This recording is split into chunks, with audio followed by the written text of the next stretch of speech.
Now it's time to see who has the heart. If you put your effort and concentration into playing to your potential, to be the best that you can be, I don't care what the scoreboard says at the end of the game, in my book, we're going to be winners. This is your fight. Now go out there and take it. Everybody grabbing out there. Nobody tackle. Just grabbing, everybody. Grab. Nobody tackle. Welcome to Applebee's Tailgate Talk. Don't go away. We'll be right back. Come see all your friends at Applebee's in Athens, Highway 72 West, just off I-65. 12 minutes guaranteed or it's free Monday through Friday, 11 a.m. to 3 p.m. 7 items to choose from. Can't make it for lunch? Visit them for happy hour, 3 p.m. to 7 p.m. or late night. Half-price appetizers with beverage purchase, 6 appetizers to choose from. One of your favorite teams is sure to be playing on the big screen, too. See you tomorrow at Applebee's Neighborhood Grill, Highway 72 Athens, just off I-65. Daly & Son Car Care is Ardmore's only one-stop auto repair and tire shop. Whether it's major mechanic or brake work or routine maintenance like an oil change or lube job, Daly & Son Car Care has been satisfying customers all over with their fast and friendly service. They're also your headquarters for quality Cooper tires. Stop by and see Wayne, Nikki, or Dale at 25600 Main Street in Ardmore, Tennessee, or call them at 931-427-4651. They're on Facebook, too. Daly & Son Car Care, open Monday through Friday, 7:30 till 5, and Saturday, 7:30 till noon. When things go wrong, State Farm is here to help life go right. And Agent Michael Howell is the one who can help get things back on track. See Michael for your auto, home, life, health, property, and business insurance, and be ready for those unexpected twists that life throws at you. Ask about banking and annuities, too. Call State Farm Agent Michael Howell at 232-5400. Visit him online at michaelhowell.net or go see him at 903 South Clinton Street in Athens. State Farm Agent Michael Howell. There when things go wrong, here to help life go right. Home security is not what it used to be. With Secure Connect and smart home integration features, you can unlock your doors and turn off your alarm from your smart home app. No more hiding a key under a rock. Get Secure Connect and live life connected. Call Ardmore Telephone Company at 800-830-9946 to secure your home today. Applebee's Tailgate Talk wants to recognize our local athletes, and you can help. Go to tailgatetalk.net throughout the school year to vote for the Applebee's Neighborhood Athlete of the Week. The winner receives a Tailgate Talk t-shirt from that shirt printing place. Submit your own nominations for future polls, too. While you're there, check out the Tailgate Talk archives and see what you might have missed. That's the Applebee's Neighborhood Athlete of the Week. Cast your vote today from Applebee's Neighborhood Grill and Tailgate Talk. Hey, this is Athens Bible School varsity girls basketball coach Corey McEllier, and you are listening to Applebee's Tailgate Talk.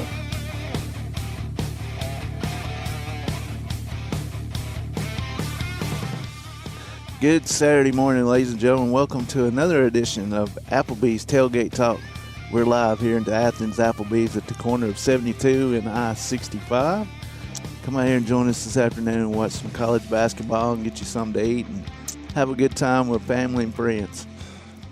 Joining me here is Coach Clint Legg, alongside Todd the Bod Tomlin and producer extraordinary Tim Lambert. I am Jay Vassar, and welcoming y'all again to Applebee's Tailgate Talk. Good morning, guys. Morning. Morning. Jay, don't forget, man, also come here and enjoy the elixir of the gods, some Mr. P up here at Applebee's. Man, I'm glad they got that this morning. Tom's out on the assignment today. We'll hopefully he'll be back next week and have one here. It's under the weather a little bit. He's braving the elements to show up here and producing this show. We appreciate what he does. I got an offer you can't refuse. That sounds. I love it. Folks, you can look for us on Facebook at Applebee's Tailgate Talk and on Instagram or X at Tailgate Talk AL. Visit us online at tailgatetalk.net. Get scores, archives of past shows. And you can also vote on this week's Athlete of the Week poll and enter nominations for future polls, as well as find the links to download the PAS Plus app for your Android or iOS devices.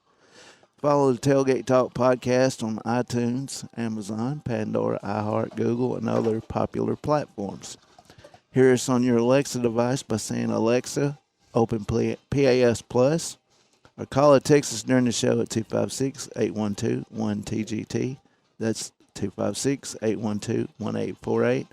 All our call-in guests come via the First National Bank hotline, making communities great. And our special guest segment is sponsored by Yellowhammer Roofing.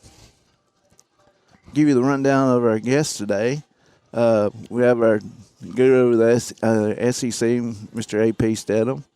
Our Huntsville Havoc hookup, Mr. Clay Coleman. We'll have David and Heather Gough. They run the West Limestone golf teams out there at Salem. We'll have Tanner baseball coach Manny Lauro join us, as well as a friend of the show is coaches the Clements girls basketball team as they head for Birmingham this week, Coach Shane Childress. And we'll also have our special guest. He's wrote a book. It's called The Team of Destiny, talking about the 1924 Washington Senators, Mr. Gary Sarnoff. So we'll talk to him about that book, and Tim has it here with us. But just that's a rundown of who we have today. And, Coach, I know you're happy about this past week.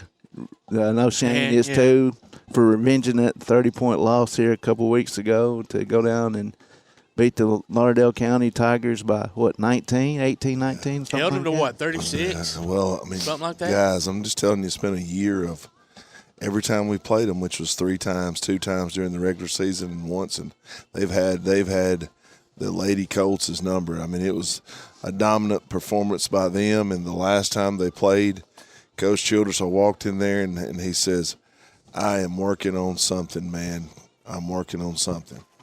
And as I went and talked to him and kept talking, and, guys, I don't know a lot about that basketball. I don't. Your wife does. Yeah, but she kept saying the same thing. They've got to do something different because, guys, they were scoring 20, 30 layups on our press, and it just wasn't. They have a lot of quality ball handlers on that team. Yeah. So we come out at Wallace, and I get there, and y'all, to be honest with you, they make me so nervous, kind of like Alabama football, and Jay can tell you this. I can't sit there. I have to walk outside. Pace a little bit. Because I get so tore up, I walk outside. So, but anyway, before I did, we were up at half by 16, 15 points, and they had scored 12 and a half. Yeah. And I looked at John Moore sitting beside me and my assistant principal, Mr. Bennett, and John goes, we're fixed to beat them bad. And I went, man, they're going to go in there and make an adjustment. It's going to be a heck of a game the second half. It wasn't. I mean, our girls played awesome, one of their best performances of the whole season. Shane had a great, I can't tell you how good of a game plan Shane had for them. And we beat them by 18 points. But, guys, I'm not saying this to be a smart aleck, but we missed a lot of opportunities to beat them by 30. Yeah. Yeah. But that's what I kept saying. You beat them just like when it easy counts. shot, just missing putbacks. But when I saw the final score, I just kind of assumed that maybe he had pulled it out and slowed it down. Was that not the case? Was it just not really? Defense was shutting them down? He got into something called the 1-3-1 zone. Yeah. And they didn't know they have an answer for it, and they didn't adjust at halftime. And I told Coach, I said, in my past, I've coached with guys that. Coach O'Connor at Giles County is a great example. We went in and we met with the coaches outside the locker room. What are we doing? What do we need to do? How do we need to handle it? What do we need to tell the kids? What do we need to the adjustments that need to be made? And we go in and make adjustments at halftime. I've also been at halftime with coaches where all we do is tell them how bad they suck. Yeah. And OC would always say, man, they already know they're terrible. We ain't got to go in and reinforce that. Let's reinforce how we need to win. Yeah. And I think, not only, in the game of football, Coach Saban did a great job of adjustments at halftime. Yep. And Shane, the guy from Lauderdale, I'm not saying he didn't, but whatever he did, it wasn't a big adjustment to phase what Shane was doing. Well, he may have thought, though, too, you know what? We do what we do, and we do it well, and we're just not doing it maybe as good as we normally can. You know what I'm saying? That's right. We're sticking with a game plan. We've just got to execute it, and that might have been that's what when y'all were so great at East back in the day, y'all would have went in halftime down. Coach Drake would shoot everybody out, and y'all come that's all. And we pretty much – he would make adjustments maybe like, moving – particular people, defending others, things like that. But, I mean, everybody knew coming into the game what offenses we ran, what defenses we ran. Stop it. Stop it. You can stop it. That's your answer. Yeah. But I'm telling you, man, Leah played a good game. Leah's sister Josie made all region tournament. Let me tell you this, man. Everybody asked me, man, she shoots. We got one of those shooting machines. She'll shoot an extra 100 or so after practice every day, and her shot is getting better and better and better. That's what you got to do, man. Taylor Farrah. There's two Taylor Farrahs. The Taylor Farrah, I call it the Clements Taylor Farrah. She had a great game and really should have been on the all-region team.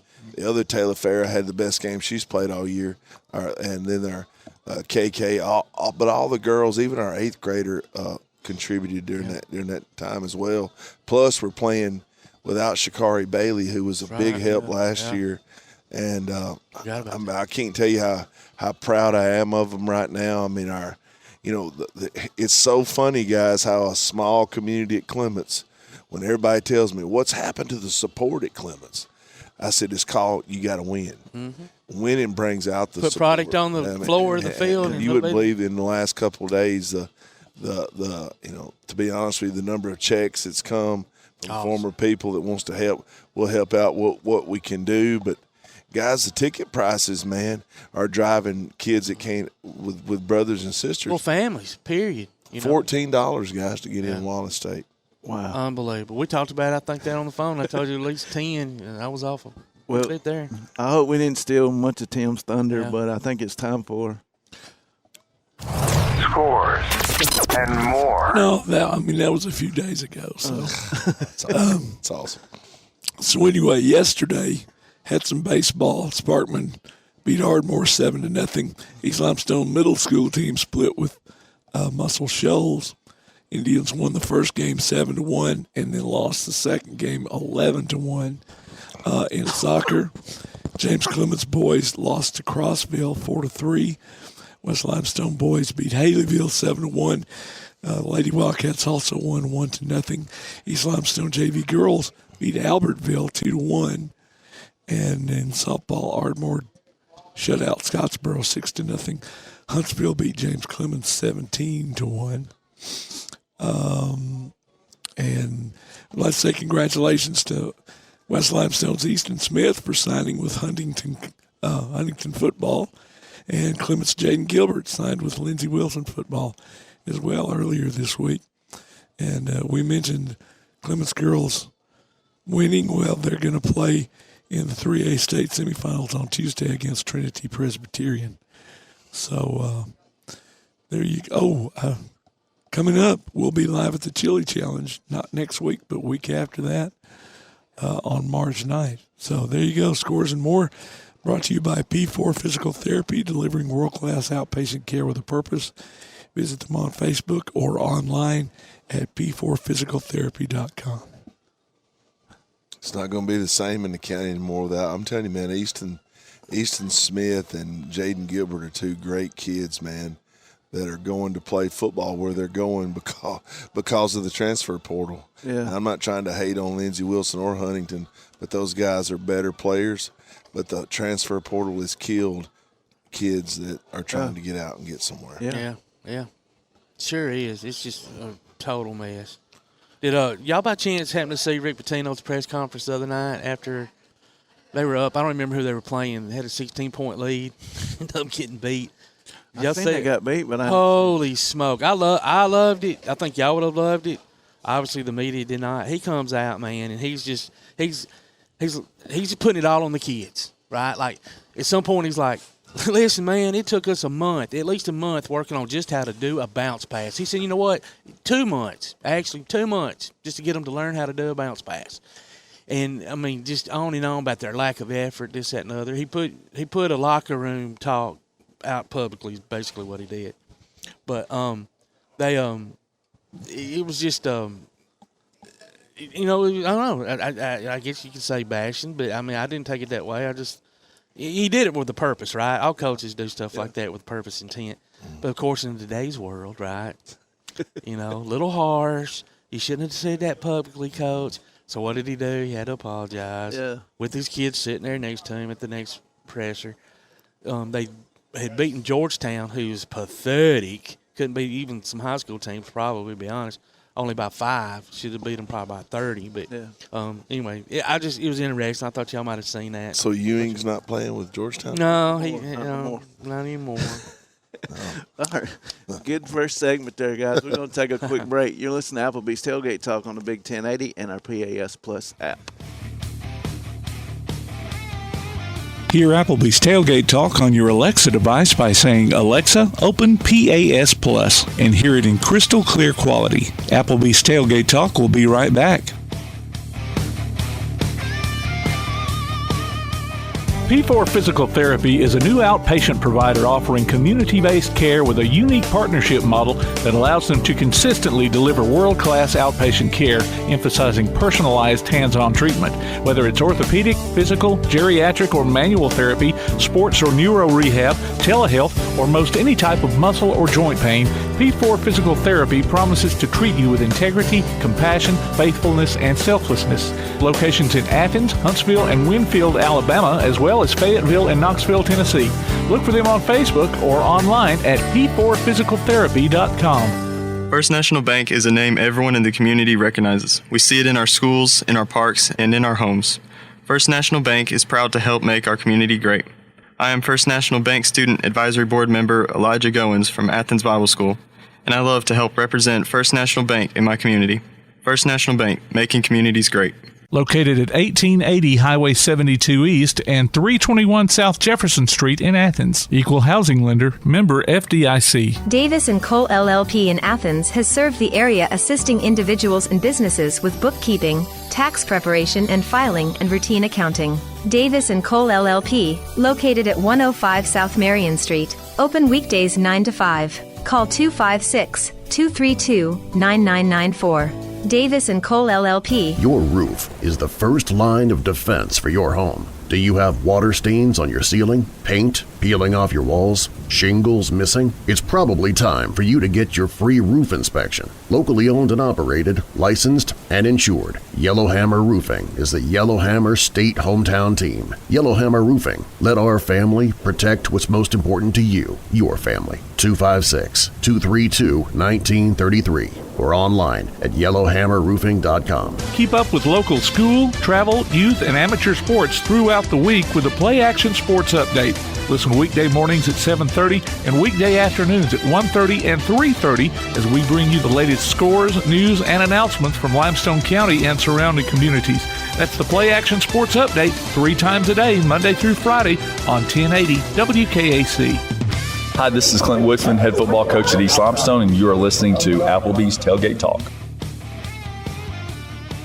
I'm all about that action. I'm all about that action. I'm all about that action.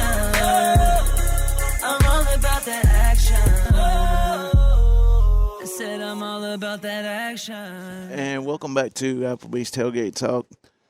As we see, we're live here at the Athens Applebee's here at the corner of 72 and I-65. And joining us on the First National Bank hotline, making communities great, is our old buddy from down in L.A., Lower Alabama, our guru of the SEC, Mr. A.P. Steadham. A.P., how you doing this morning, bud?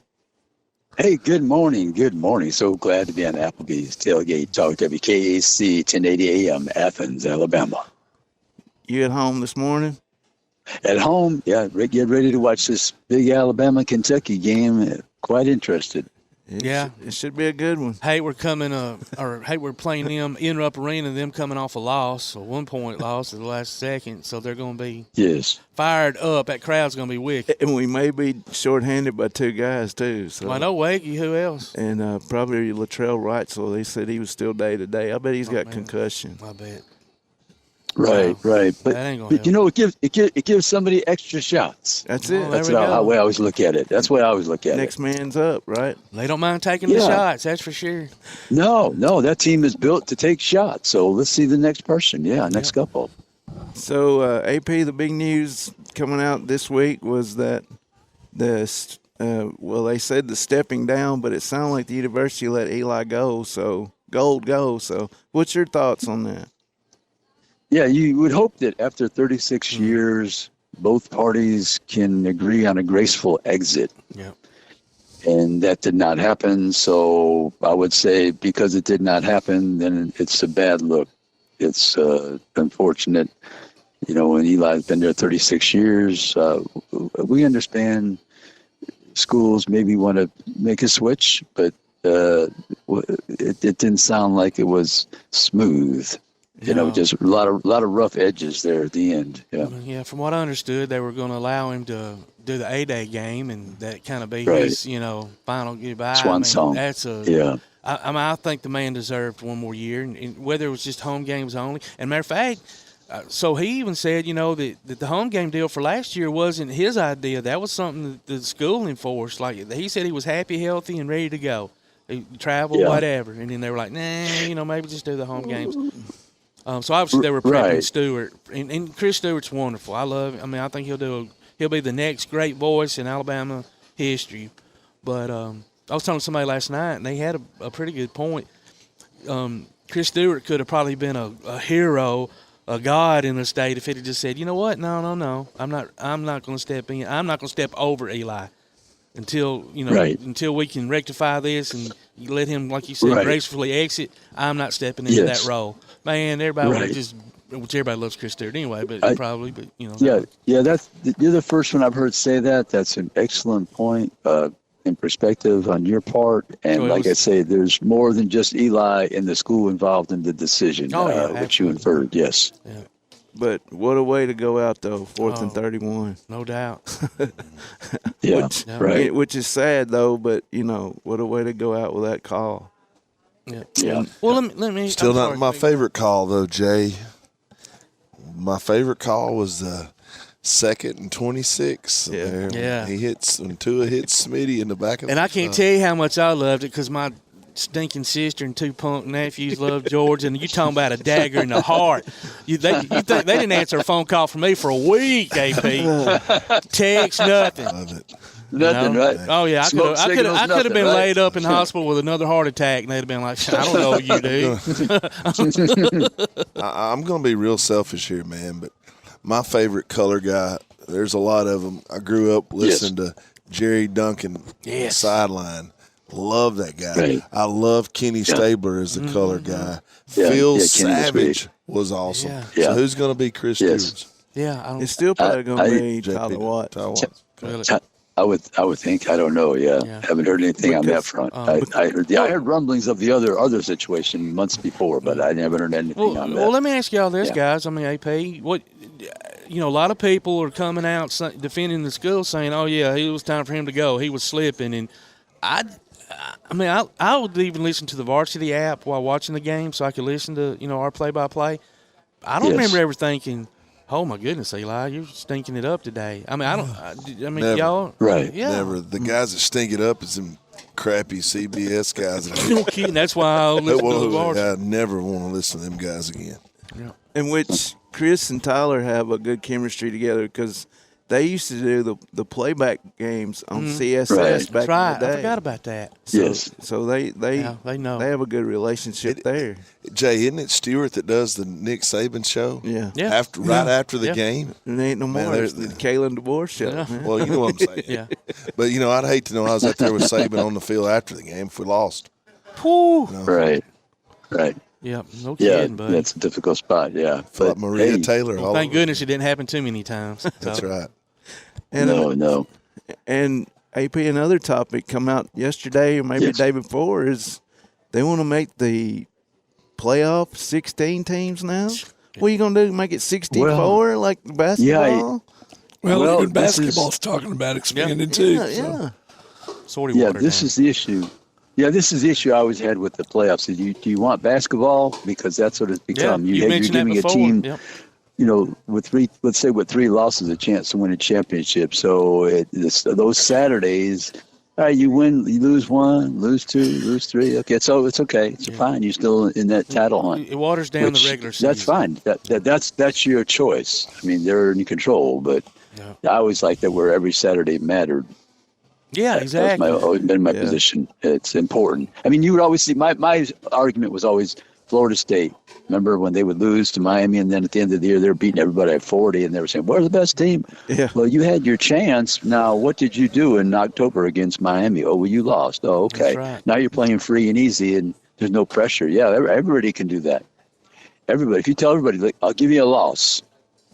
Pick a game, I'll give you a loss, and see how well they play. It's different. It's much. The coaches are tight sometimes, but after they have that loss, everything is loosened up. I'm not with the players and the coaches both. Yeah. No, extending this like this is going to mess just up amazing. school. I mean, they're making just a joke of it. I mean, between the NIL, the transfer, now trying to extend the playoffs before they've even got out of the gate with 12. You know, it's just. Yeah, well, people are cavalier about having an extra game. It's a physical toll on people, and it's like I say, it becomes a war of attrition. Not that we have the best team. Can we outlast everybody and not be injured? And that used to be remember all the arguments back in the day? Oh, we can't add any more games because of injuries and the safety to our players. That was always a big. Even in the NFL, they used to use that same battle cry. I mean, NFL would let them have 20 regular season games if the players' union would pass it. Yeah, they ended up with another game right now. The college level, they're tone deaf now.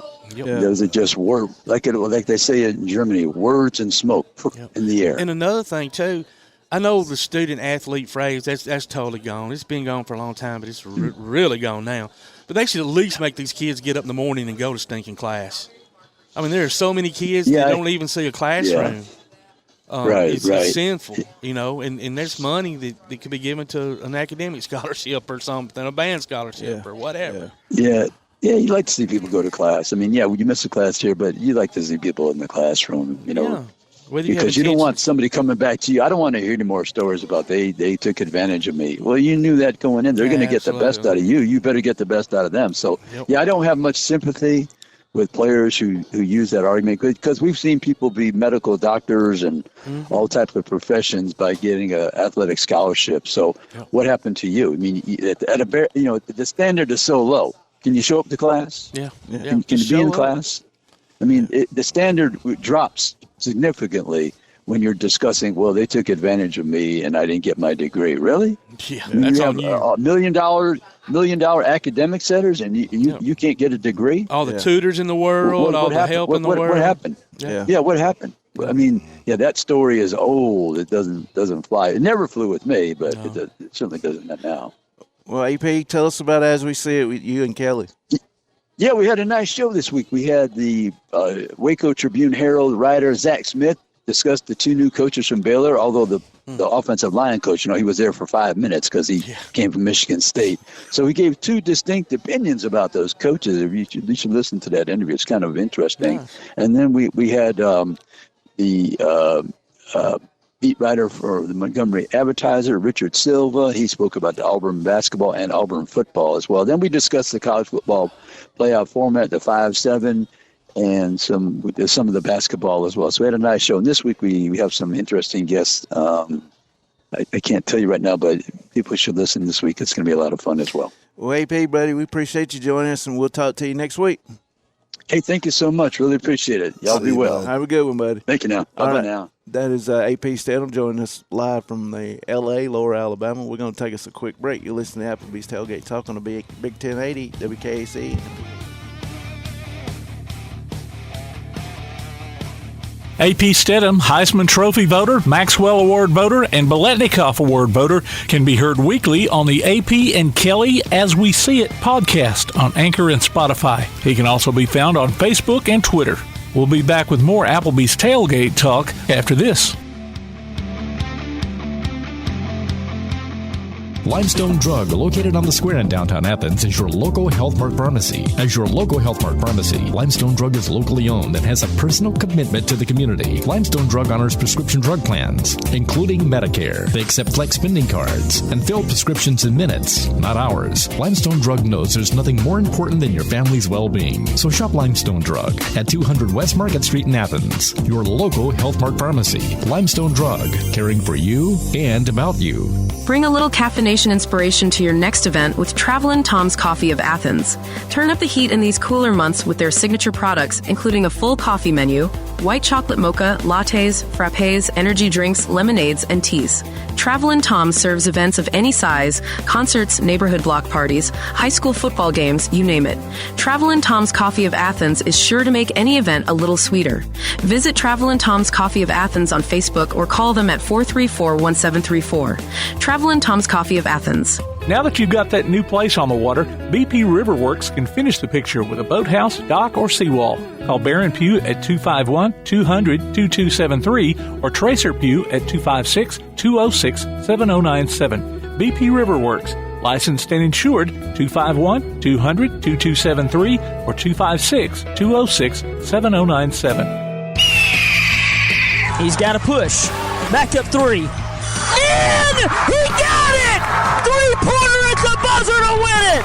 Unbelievable! Join Play Action Sports for another season of Calhoun basketball. You can hear live action from men's and women's teams streamed on the PAS Plus app on your Alexa device by saying Open PAS Plus or online at pasplus.net. Check out the online archives on the website or on your favorite podcast platform too. And listen for select games on Sundays at noon on WKAC Radio. Calhoun basketball from PAS Plus. Hey, this is UNA women's basketball coach Missy Tiber, and you're listening to Applebee's Tailgate Talk. And welcome back to Applebee's Tailgate Talk. We're alongside Coach Clint Legg, Todd DeBott, Tom, producer extraordinaire Tim Lambert. I am Jay Vassar, and joining us here in studio, accompanied by his beautiful daughter Laney, we'll have Coach David Gough of the West Limestone Golf boys and girls golf team, and Laney's a part of that golf team. So, welcome y'all to the show this morning. Good morning. Glad to be here. Good morning. I think, Laney, you've been with us before, hadn't you? Yeah, I thought so. She plays Ruling everything. the world. You're a bad girl. Pickleball. You play pickleball too? I mean, if I want to. Hey, play it all. She's game for anything. Hey, she won a big tournament last weekend. Congratulations. Oh, congratulations. Tell us a little bit about it. It was the Nota Bengay Invitational. It was at Goose Pond, and it was a 2-day tournament. Wow. So what did you end up shooting? Oh, I'm not. First day was 86. Second day was 81, I think it was. Wow. And it was just wonderful weather last weekend. Yeah. I think it was 39 and 15 mile per hour. I was going to say the wind was bad. And I got to caddy for this one with it being a 2-day event. It's been a little while since I've caddied for her. And you felt it. We had some struggles back and forth, but more than anything, I think it was the weather I was taking out on her. And it's not an easy course. No, it's not. I was just going to say, there's a bunch of grown men that wish they could shoot that in June with perfect weather. So that's awesome. Yeah, they played a little trickaroo on us. We started on the women's tee the first day, and the second day they backed us up to the men's tee. That's not typical, is it? No. We really didn't get an explanation for that. It was across the board, but it actually worked to our favor. It kept us, almost like a 3-wood hybrid going into every hole, but her short game is really, her strength. So she was able to use that to an advantage, and they were taking a lot of risks trying to fly it into these greens. And it was hurting them. So you were kind of not laying up, but just, yeah. Well, so how did that mentally affect you? I mean, you go in, you're not expecting that. Was it like It was. Well, kind of it affected you. Tell them about the first opening tee. On the second day. Yeah. I hit my drives perfect the first day. Like, first time I've always hit them good. Then on the second day, I completely whiffed the ball and hit it 10 yards, and I was boo-hoo. Were you trying to crush it because you were back on the men's tee? She tipped it off. It's kind of watching. human nature, right? And she had a choice there too. She could have let that derail the day. She could have, but you didn't. That's awesome. No. That is awesome. Well, tell us what you got going on. How's your team getting ready for matches and tournaments and all that? Well, West Limestone, just like last year, we're sharing some athletes. But the good thing is most of them are not in season right now. So we've got some football players, some cheerleaders, just good athletes that do other things that have picked up the game and kind of stayed with it over the years. So we've had a really, really good last month of practice. And some of that's in classroom, some of that's on the course, driving range, just a lot of different facets to be able to prepare them.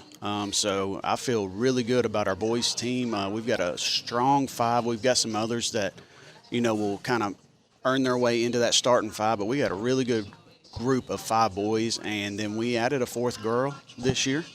Last year we rolled with 3, but we added a 4th girl that's really in the same age group that I feel like they're going to have 3-4 years here together. That's really going to be special, I think. And so we start Monday, opening tournament, Madison County, Tiger Invitational at Robert Trent Jones. A lot of our kids are a little nervous starting in a big tournament with the big boys and girls, but that's how you get better. We're going to get better. Get at this one. She's not. No, she's excited. And she's trying to talk them into it, but, that's how we're going to grow is get uncomfortable at times, and, we'll take a step forward. So, David, where is your home course? Where do y'all practice at? So, our goal when we started this was the first 2 years we were not going to host any home matches. We were going to go experience as away teams and experience as many different courses as possible on their dime. We're not going to pay for it because I don't want money to limit these kids and their involvement, because even last year we had some donations for clubs and bags and things that were needed. Yeah, I'm sure. So the first 2 years was trying to find an identity, because golf sometimes, not to judge it, but in the county sometimes it's overlooked. There's a big 3, and that is what it is there, and we're all realistic, but getting them to feel an identity that they belong. And last year at the end of the year I saw that, and we're going to build on that this year, and then my hope would be Canebrake next year would be we're able to practice out there. We're able to use a driving range locally. So this year, by choice again, we are not hosting. We had some options there, but I felt it was still good to let's travel, see some things. So where do y'all go when y'all just go practice, man? We have Westside driving range that we use at times, maybe once a week, sometimes twice a week, and then we use Canebrake twice a week. As far as on-course work. It's come a long way from way back in the day when they used to go over and practice at Anderson. Golf course over there, Dan? No. Remember that? What was it called? It was I don't even know if Anderson. When it first opened up, we went and played that thing. There was rocks in the fairways, and it was hard. No doubt about it. But what is your favorite course to play that you've played so far up to this point? Goose Pond is actually my favorite. Really? I've only played it a few times, and it was years ago. And I remember it being, like Jay said, it's not an easy course. I know the par 3 over the water from the Blues is pretty long. So golly, I forgot about that hole. Yeah, she took I think it was a couple hybrids she had to hit into some of these just to carry water. So it was some long holes. It challenged her, but it was good challenges. There's not a lot of weight on her in that we didn't have high expectations. We left thrilled, that we were able to hang in there, and really it was just, taking less chances and just making sure to calculate what the risks were and if it's worth it or not. And we didn't start that way, but we ended that way, and others did not adjust through the tournament. So, let me ask you this: obviously golf's an individual sport, but it's a team sport in this aspect. Mm-hmm. Is there any, I guess for lack of a better word, strategy for the team to advance? Obviously, you want your individuals to advance, but I mean, is there any kind of strategy that it's like, okay, this is what we're going to do in order to move our whole team forward? I think yes, and I kind of didn't know what those were last year. As the first year, I thought maybe I knew, maybe I learned through the year, but I think this year, as we play matches and tournaments, I protected some of the newer players and didn't expose them to the tougher situations.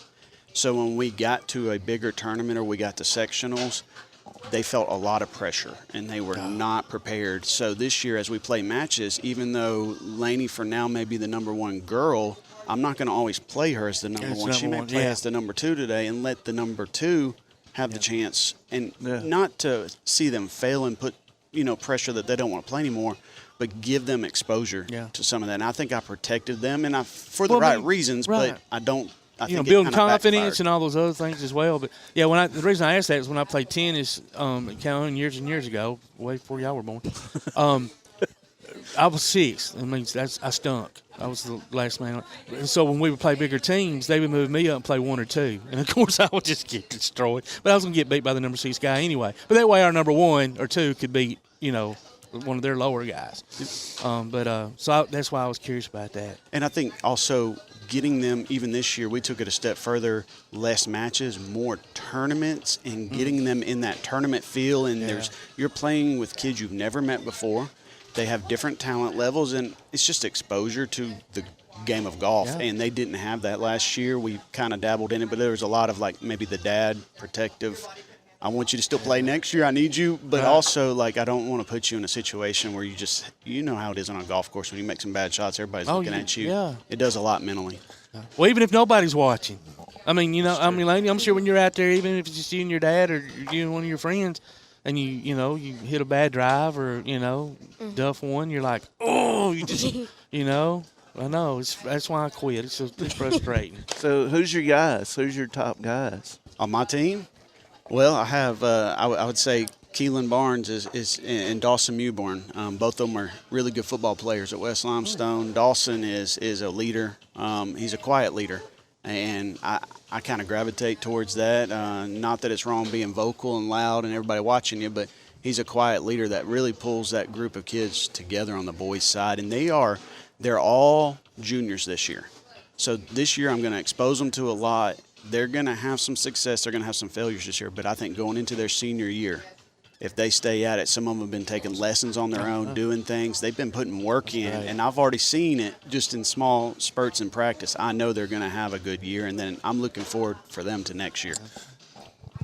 You don't have to name names, but, I mean, are there any softball or baseball players that could really help your team that you're aware of, and you're like, So I do have a baseball player that will play with us at times. So we've looked at the schedule. March is going to be limited, but April he's going to really be able to help us out. He will step in and make a huge difference. And I do think there are some, again, we share athletes at a lot of schools, but that's part of it. But I don't want to take away from those sports, but we get to a point where you realize, am I going to be a starter? Am I going to have significant playing time? Does that cause me frustrations or whatever? And I want there to be another avenue. If they still want to compete and they're not getting what they want there, either let's share them or let's transition them over and we have a spot for them. But, yes, I've been eyeing some. I'm not doing no recruiting yet. I know. I mean, I may have to at one point, but there are some great athletes there. And there's some great athletes that maybe are blocking some playing time that, that could lead to having some players come over. Now, with Laney's experience, can the girls lean on her a little bit instead of going to you? Does she coach them up a little bit? Yes, and last year she was a 7th grader, so I expected a little bit more, to be honest, of that. And she's younger, so I didn't see that leadership like I wanted. But as this year has started, I do see that now, and it is good because sometimes younger girls, like I'm a baseball coach, like I'm loud, I'm sarcastic. I know. I'm sarcastic. All of those things I've had to learn to be like an encouraging coach that I have not been before. So it's been an experience to change your coaching style. Yeah, golf's not one of those sports you just like get fired up and you can. Why'd you miss that 3-foot putt? You gotta, Yeah, and like really what was that? You know, like you can mentally derail some golfers doing that. So Laney does take a great leadership, and then a couple of my boys really do that too. Not as on the talent side as much as the leadership as fixing swings, but about the mental side. Hey, let's stay with this. Hey, let's forget that shot. Just the encouragement part of it. Absolutely. As a teammate and everything. And Laney, it's awesome you do that. And I'm sure an 11th grader might feel awkward coming to a younger player, but you know what? At times they're going to realize that how talented you are, and and you live with the coach, so it's not like you don't know. So that's cool that they come to you, and obviously you've stepped into that role. So the sport she's good at, though, guys. I know she's got good grades, so the grades and shaves some of that points off that score, and she can go play golf wherever she wants to in college, because I think they need girls in college to play golf. Absolutely, good, yeah. Good luck for that. Is that your aspirations at this point? I mean, yeah, I play in that, but I'd also like to be a teacher at one point. Nah, no, we all need good teachers. Yeah. That is awesome. Hey, how is it? One more question. How is it going to work every day with your mama that works at the school? Is that good or bad, Laney? I'm going to answer it on my end. It's good. I mean, a lot of other kids at school get it too, and I like having her in the classroom because it's not something that every kid in that class gets, and just being able to go down there after class being like, hey, can I have a drink or something? And it's it's nice. I like it. A couple of benefits here and there. Yes. She said the same reason mine would, so they can eat and drink in the classroom. That's what I would have said too. That was the real answer. That was it. I like it, lady.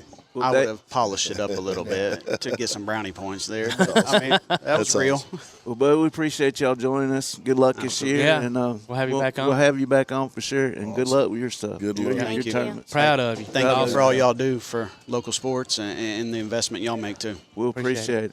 Well, that was Coach David Gough and his daughter, Laney. We're going to take a quick break. You listen to Applebee's Tailgate Talk on the Big 1080 WKAC and the PAS Plus app.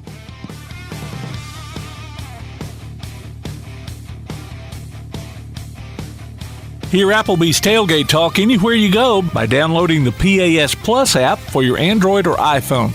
We'll be back with more after this. Come see all your friends at Applebee's in Athens, Highway 72 West, just off I-65. 12 minutes guaranteed or it's free Monday through Friday, 11 a.m. to 3 p.m. 7 items to choose from. Can't make it for lunch? Visit them for happy hour, 3 p.m. to 7 p.m. or late night. Half-price appetizers with beverage purchase, 6 appetizers to choose from. One of your favorite teams is sure to be playing on the big screen, too. See you tomorrow at Applebee's Neighborhood Grill, Highway 72 Athens, just off I-65. While others have come and gone, the Lions Den Gym has been roaring as a workout and exercise fixture in Athens, growing from its humble basement beginnings in 1981 to their current 10,000 square foot location at 212 Commercial Drive in Athens. The Lions Den offers 24/7 access to their ever-expanding equipment collection that includes treadmills and climbers, elliptical trainers, stationary bikes, loose weights and dumbbells, and over 45 different weight machines. Contact the Lions Den Gym about a membership today at 256-652-2627. Visit them online at lionsdengym.com or on Facebook. The Lions Den Gym, 256-652-2627. When things go wrong, State Farm is here to help life go right. And Agent Michael Howell is the one who can help get things back on track.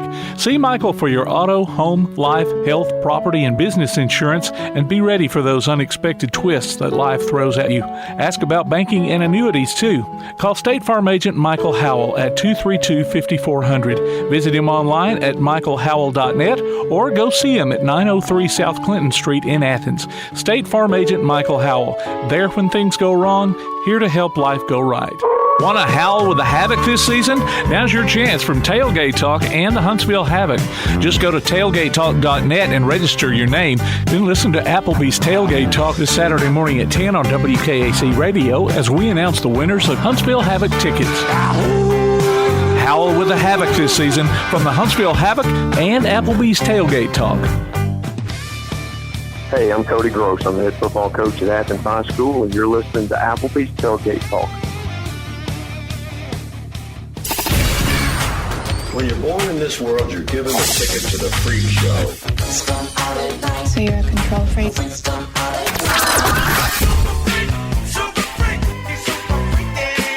It's just a freak show anyway.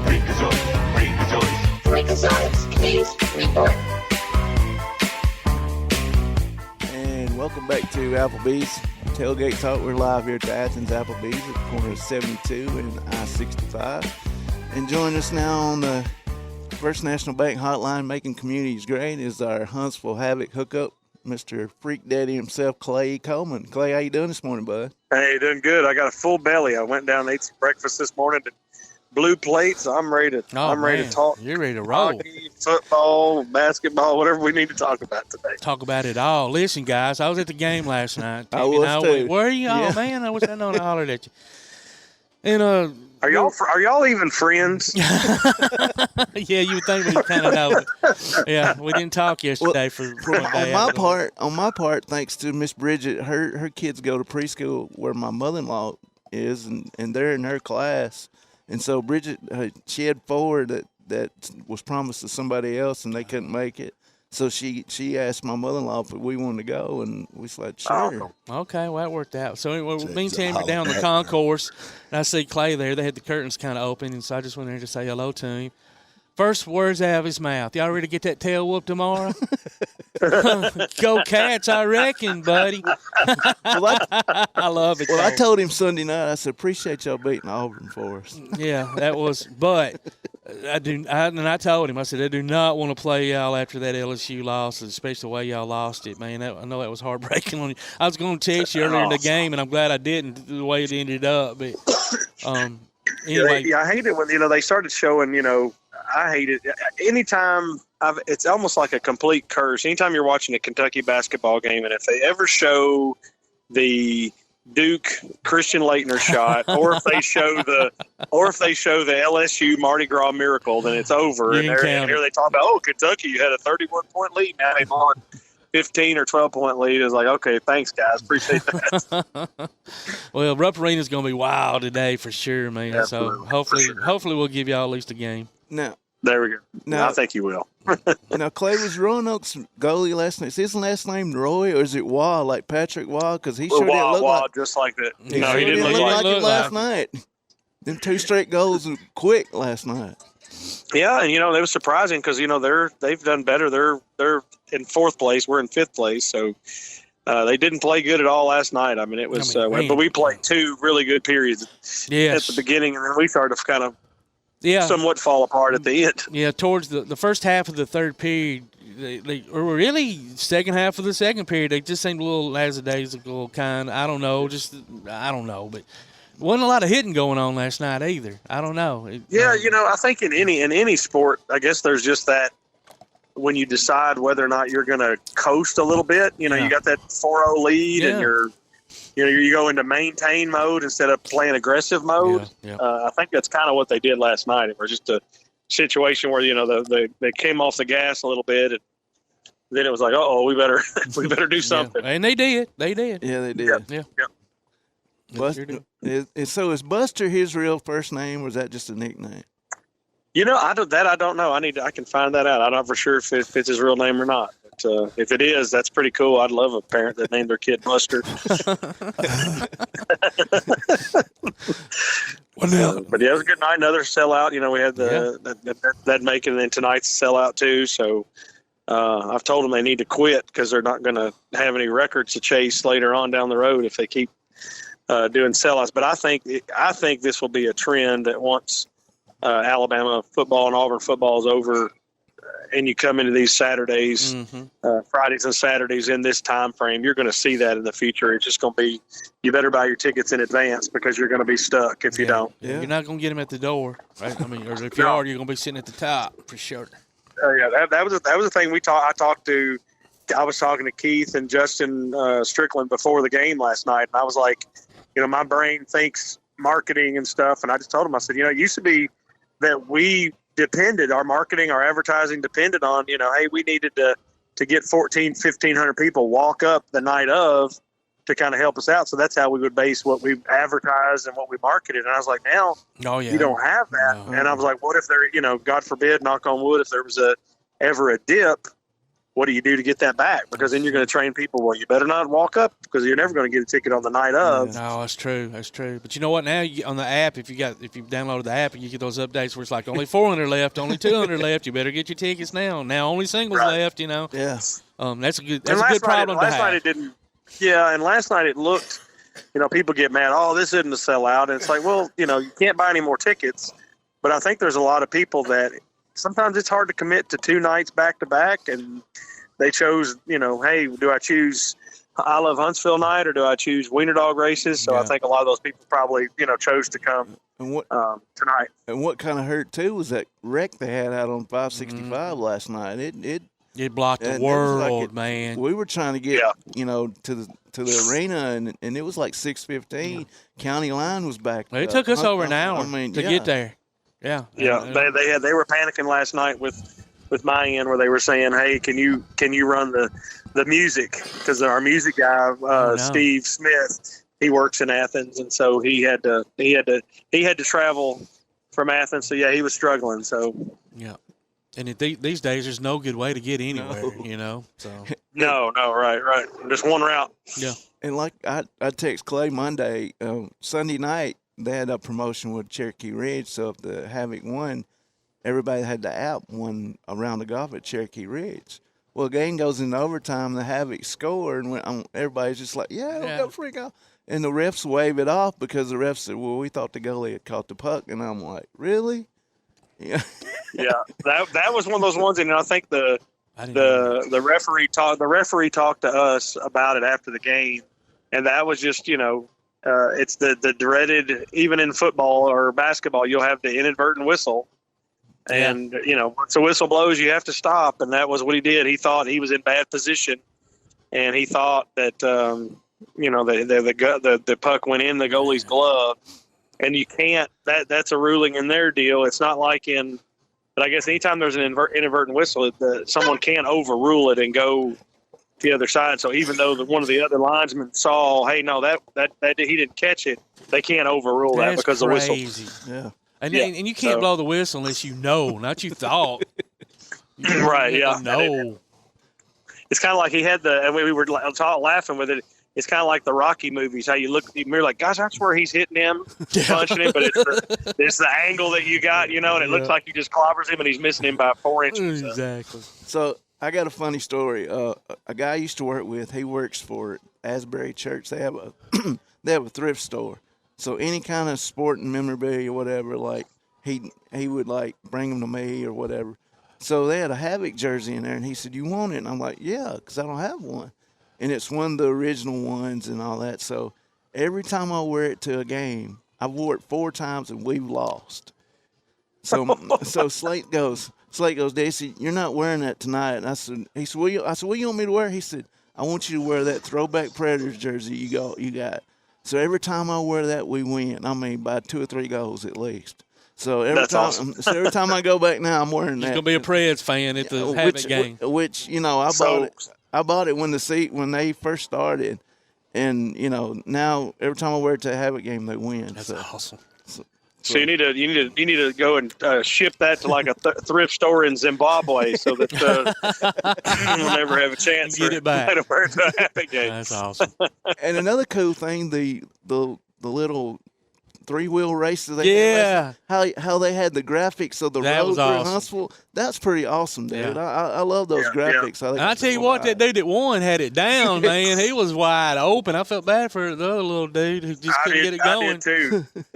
I was like going, okay, that kid, the kid from behind's really struggling. Yeah. So it's when you're in front of 6,000 people, it can be kind of embarrassing. So I didn't want to embarrass him too bad. He was getting a good shove, so. Yeah, me and Todd got in that heated conversation last night there for a little bit. I don't know. Yeah, we did. Have y'all addressed that yet? Just a little bit, yeah. And as a matter of fact, I mentioned you when we talked to AP that I didn't mention you by name because I didn't know if you'd want me to. But no, you're good. You're good. About the whole Chris Stewart deal, and if he had just simply said, "Look, I'm not overstepping, Eli until y'all rectify this situation and give him an opportunity to step down the way he wants to," and you're right, he would have been a god, man. Everybody would have just ate that up. Yeah. Yeah, I got into it. After I talked to you, I went down and sat, and one of the guys that was one of my contestants last night for the trivia is a good friend of mine, but he is massive Alabama fan. I mean, he travels and does all that stuff.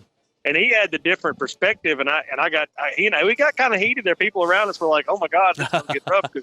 Because he just was like, had the mentality of, like that it was time to put Eli out to the pasture or whatever. No. And I'm just like, golly, And I told him, I said, you dang millennial. I said, y'all just don't, y'all want to get rid of everybody. You're like, you can't have any loyalty, any long term. You've turned into the transfer portal where every year the different, let's start transferring the coaches and the announcers and everybody. So it did get kind of heated, but yeah, no, I've met Eli a couple times and I won't even say that the 2 times that I met him, that both times were positive. I mean, he's kind of an ego, and I didn't, and I mean that bad, but I mean, sometimes when you're in that place, it's kind of hard not to get that. I mean, heck, if I was the head guy for Alabama for 36 years, I'd probably have a little strut to me myself. But, it was just one of those things where I'm like, I'm just an old school broadcaster, and I'm just no matter what, even if they're doing that, you still give them the Roy Rogers Happy Trails opportunity. Yeah. And I just hate that I hate for it to end that way because he's the kind of guy, that I could see a trophy or a statue or, something for him. Yeah, absolutely.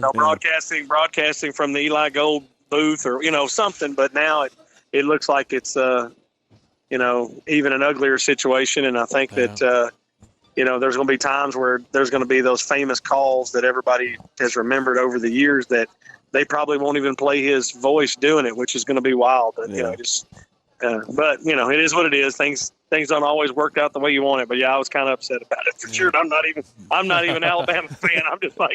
I'm a broadcaster fan. I'm like, man, they don't realize how much effort the broadcaster puts in to do a game. It's not like they just walk in and just run their mouth. I mean, there's hours and hours and hours of research that goes into it. Well, Bud, we appreciate you joining us. Good luck tonight with the Wiener Dog races. Watch where you're stepping. And no good luck at 3 o'clock tip-off. Worst luck in the world, buddy. and I'll pray for y'all that when y'all actually get in the same building that y'all actually speak to each other. I think it helped him and the program out if y'all actually were friends. I think it'd sound better. I hear you, buddy. Hey, we'll talk to you next week. Oh, man. All right, see y'all. See you, Go buddy. Big Blue. Roll Tide. Roll Tide. That's Scott Coleman, our Huntsville Havoc hookup. We're going to take a quick break. You listen to Applebee's Tailgate Talk on the Big 1080 and the PAS Plus app.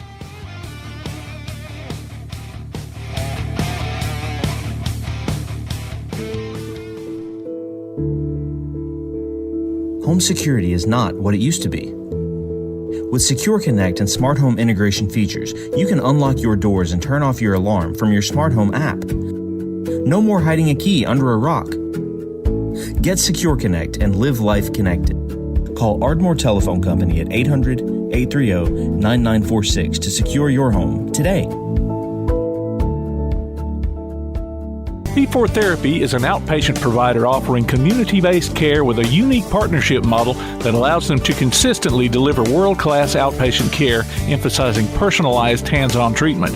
Whether it's orthopedic, physical, geriatric, or manual therapy, sports or neuro rehab, telehealth, or most any type of muscle or joint pain, P4 Physical Therapy promises to treat you with integrity, compassion, faithfulness, and selflessness. Locations in northern Alabama and southern Tennessee. Look for them on Facebook or online at p4physicaltherapy.com. Daly & Son Car Care is Ardmore's only one-stop auto repair and tire shop. Whether it's major mechanic or brake work or routine maintenance like an oil change or lube job, Daly & Son Car Care has been satisfying customers all over with their fast and friendly service. They're also your headquarters for quality Cooper tires. Stop by and see Wayne, Nikki, or Dale at 25600 Main Street in Ardmore, Tennessee, or call them at 931-427-4651. They're on Facebook, too. Daly & Son Car Care, open Monday through Friday, 7:30 till 5, and Saturday, 7:30 till noon. Limestone Drug, located on the square in downtown Athens, is your local Health Mart pharmacy. As your local Health Mart pharmacy, Limestone Drug is locally owned and has a personal commitment to the community. Limestone Drug honors prescription drug plans, including Medicare. They accept flex spending cards and fill prescriptions in minutes, not hours. Limestone Drug knows there's nothing more important than your family's well-being. So shop Limestone Drug at 200 West Market Street in Athens, your local Health Mart pharmacy. Limestone Drug, caring for you and about you. Now on a platform near you, the only year-round weekly podcast covering the Huntsville Havoc, the Wreakin' Havoc podcast. News, interviews, and more. Dropping every Thursday, we'll just reek of the Huntsville Havoc. Check us out on Facebook, Twitter, and Instagram, and listen, follow, and subscribe on your favorite platform via the PAS Plus app and online at wreakinhavoc.com. Hi, this is Thomas Johnson, former wide receiver for the Auburn Tigers, also an author and an actor, and you are listening to Tailgate Talk. And welcome back to Applebee's Tailgate Talk. We're live here at Applebee's from in Athens, Alabama, at the corner of 65 and 72, alongside Coach Clint Legg, Todd DeBottom, and our producer extraordinaire Tim Lambert. I am Jay Vassar, and joining us now on our special guest segment, sponsored by Yellowhammer Roofing, is Gary Sarnoff. He has wrote a book, Team of Destiny. It's about Walter Johnson, Clark Griffin, Bucky Harris, and the 1924 Washington Senators. Gary, good afternoon and good morning, and welcome to Applebee's Tailgate Talk, and thanks for joining us. Good morning. Thank you very much for having me on your show. I love your book here. Just tell us about it and how it all began. First of all, thank you. I'm glad you're enjoying the book. And I came up with this idea to write this story because I think it's one of baseball's best stories. Here you have an underdog team, the Washington Senators, hadn't won a pennant, hadn't even come close to winning a pennant until 1924. We're totally unexpected to contend in 1924. We're coming off a losing season in 1923, and they had hired their second baseman, Bucky Harris, who was only 27 years old, only had 4 major league seasons of experience, and here he was hired to manage the team, a team that where the players were older than most of the players were older than he was, and he had no managerial experience. So most people laughed at his hiring, thought that the Senators were going to have another losing season, and they came through. Yeah. And I think, though, best of all, the best part of the story is Walter Johnson, because he was 36 years old. He pitched his entire career with the Washington Senators. When he was in his prime, he pushed the team to contention. They were good for a couple of years, but never close to winning the pennant. But because Walter Johnson was so great, they at least posted winning records. So here he was now in his 18th season, 36 years old. Most people thought he was over the hill. Most people thought he was washed up, but he won 23 games and won the American League MVP award that year. Yeah, and so in that World Series, he lost game 1 in 5, and then, and I think the first game went 12 innings as well. Art Neff, is that how you say his name? Had pitched the entire 12 innings for the Yankees. Neff, right. I mean, can you imagine the pitch count back, if it was currently you? I mean, nobody's seeing 12 innings nowadays, that's for sure, But for him to get called in for those last 4 innings in Game 7, Walter Johnson being who I'm talking about, I don't know how the Yankees felt. They're like, well, we've already kind of rocked you around a little bit. Maybe they're feeling pretty good. But he pitched 4 scoreless innings, and then they go on to win. And, yeah, man, he capped off just a tremendous year for sure. Yeah, it was amazing, too, because in those 4 innings, he entered the game in the top of the 9th, and the game went 12 innings. And he pitched 4 shutout innings, and he was in trouble. He got into a jam in each one of those 4 innings, yet he worked out of the jam and kept the Giants off the scoreboard. Wow. And I'd even read something where I guess they were interviewing Babe Ruth, who was with the Yankees at the time, and, obviously he was like, I want us to win, but if there was anybody else out there that I would love to see win, it would be the Washington Senators. So he got that second wish, I guess, because they won. Yeah, they sure did. And Babe Ruth, he really liked Walter Johnson. He admired him. And, he really thought Johnson was great. And, Ruth wanted to win. He felt bad that the Yankees didn't win the 1924 pennant, which would have been their 4th consecutive pennant. But, like he said, if anyone was going to do it, someone else, Walter Johnson was the one he wanted to see. It's amazing. It is. I remember reading back when I was a kid, all those years that the Senators had such rough years, they used to talk about them being first in war, first in peace, and last in the American League. That's great. That's great. Oh, man. I was reading here that Walter, when he attended high school, he struck out 27 batters in a 15-inning game. Holy smoke. Wow. That's he was good. I was in California, in Fullerton, California. And then he ended up in Idaho in a semi-pro league, and that's where the Washington Senators found him. Wow. Now, did Walter retire after that 24 season, or did he continue on after that? No, he elected to stay on. What happened was before the 1924 season, he was going to retire, and what he wanted to do was move to California and buy a Pacific Coast League team, which was the highest caliber of minor league baseball back then. And he wanted to run the team operations, manage the team, and pitch a little as well. So he was all for that. So after the 1924 season, he looked into that, but these owners that were interested in selling, they tried to highball him. They priced the team a lot higher than what it was really worth. So he couldn't find a team, so he went back to Washington, won 20 games in 1925, and the Senators repeated as American League champions. And then he pitched in 1926 and 1927, and that was his final year. Oh, wow. I didn't realize he pitched that much further past that. So he'd have been right at 40. Yeah, he was approaching age 40 when he retired, and then he went into managing. He managed in Newark in the minor leagues for a year, and then was hired to manage the Senators for a couple of years, and he did pretty well with the Senators, but he couldn't win the pennant. But he had 3 90-plus win seasons during his managerial career. Well, that's impressive, yeah, absolutely. Yeah. Said he had 24 home runs in his career. Well, 23 as a pitcher, and then his other one was a pinch hit in the World Series, right? It was a pinch hit. It wasn't the World Series, but he was a wonderful hitting pitcher. In fact, in 1925, he set a record. He hit .433 in 1925. He set a record for highest batting average for a pitcher. He's not in favor of the designated No, hitter. he wasn't, was he? Wow. In fact, also another thing about Walter Johnson's hitting, when he appeared in his last game ever in 1927 against the Yankees, the last game he ever played in, he was a pinch hitter. Wow.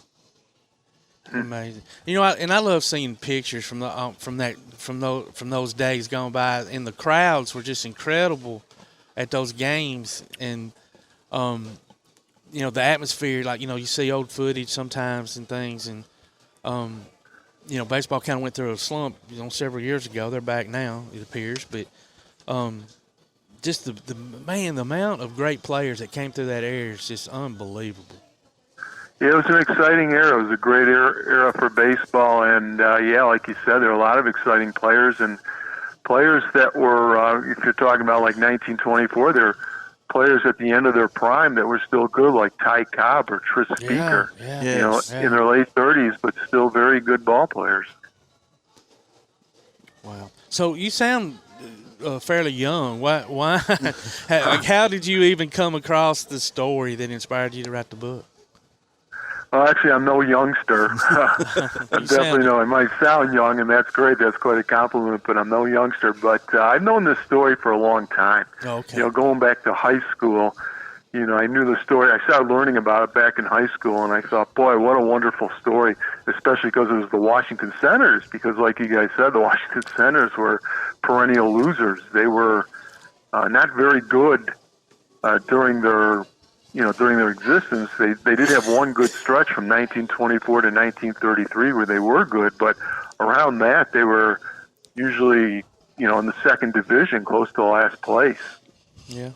Well, when Clark Griffith hired Bucky Harris to be the manager, do you think it was with full intentions of him actually being able to do the job? Or, I mean, that's just like, who would hire your second baseman? He's only had 3 years of major league experience. Who does that? Yeah, exactly. I know. Well, that's why they called it Griffith's Folly. Everybody laughed and they called it Griffith's Folly, and they thought Griffith was setting Bucky Harris setting him up to fail, because the Senators, you know, were coming off a losing season. They made no roster moves during the off season, so you know, most people thought Harris was being set to fail. But Griffith looked at other guys to manage the team. He had fired his manager at the end of the 1923 season, and he looked at other players, other potential candidates for the position, but he either couldn't swing a trade or he couldn't persuade anybody to come to Washington to manage the Senators. Wow. And he had Bucky Harris in mind as a manager in the making. He knew in his heart that one day Bucky Harris would manage the Senators, but here it was February. It was 1 day before 1 week before spring training, and Griffith needed a manager. So it was either he could manage the team himself or he could hire Bucky Harris, and he just decided the time was right. You know, the time was now to hire Bucky Harris. Wow. And, you know, hats off to Bucky for accepting it. You know, 27 years old, being that inexperienced, you know, at least from a managerial standpoint, you know, he accepted that role, and that's a pretty incredible story, absolutely.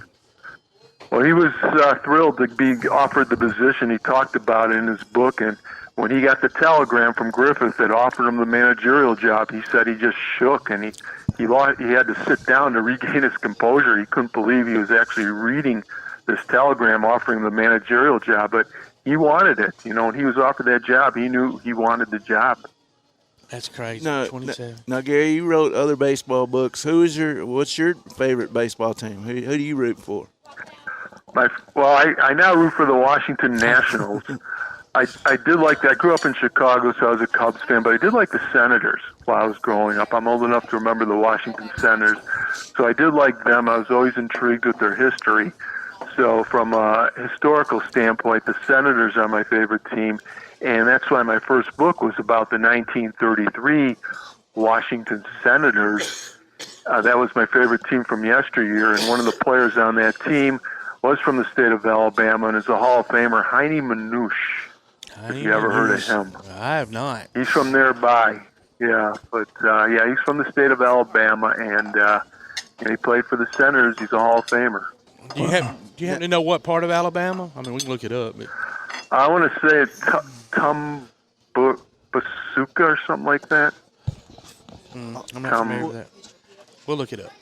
And I know. Yeah, it's about an hour from where you're at. Oh, okay. About an hour from Athens. Now, one of the local guys here that you may know that played with the Senators, a guy by the name of, which is he no longer, he's passed, but he helped get baseball on the map, professional baseball on the map here in the Tennessee Valley here in Huntsville, and now with the Rocket City Trash Pandas in Madison is Don Mincher. Yeah. Yeah, okay, I didn't know that, but Don Mincher, I remember him as a ball player. I remember him with the Minnesota Twins, and he's one of the very few. There's only a few, maybe three that did this. Don Mincher played for both Washington franchises. Yeah. The Senators that existed, that I wrote about, that existed from 1901 to 1960, they became the Minnesota Twins. And then when the American League expanded in 1961, they added two teams, including the new Washington Senators, and Mincher played for the 1971 Washington Senators. So he's one of the very few who played for both Washington franchises. And he was the general manager for the first minor league team in Huntsville was the Huntsville Stars, and they started back in 1985. They were the minor league affiliate, AA affiliate of the Oakland A's. So Don was the general manager for several years, and that team folded and moved to Biloxi, which they're now called the Biloxi Shuckers, a few years ago. And then baseball was brought back to the Huntsville-Madison area 3 years ago with the Rocket City Trash Pandas, and they recognized Don as one of the pioneers of bringing in minor league baseball to the city. So. But, yeah, we have a great following now with the Trash Pandas, who are there affiliated now with the Anaheim Angels. So we're lucky to have minor league baseball here in town. And there's talk now maybe Nashville is the top priority for a major league team. So we're only an hour and 15 minutes from Nashville, so we're hoping to get Major League Baseball in Nashville.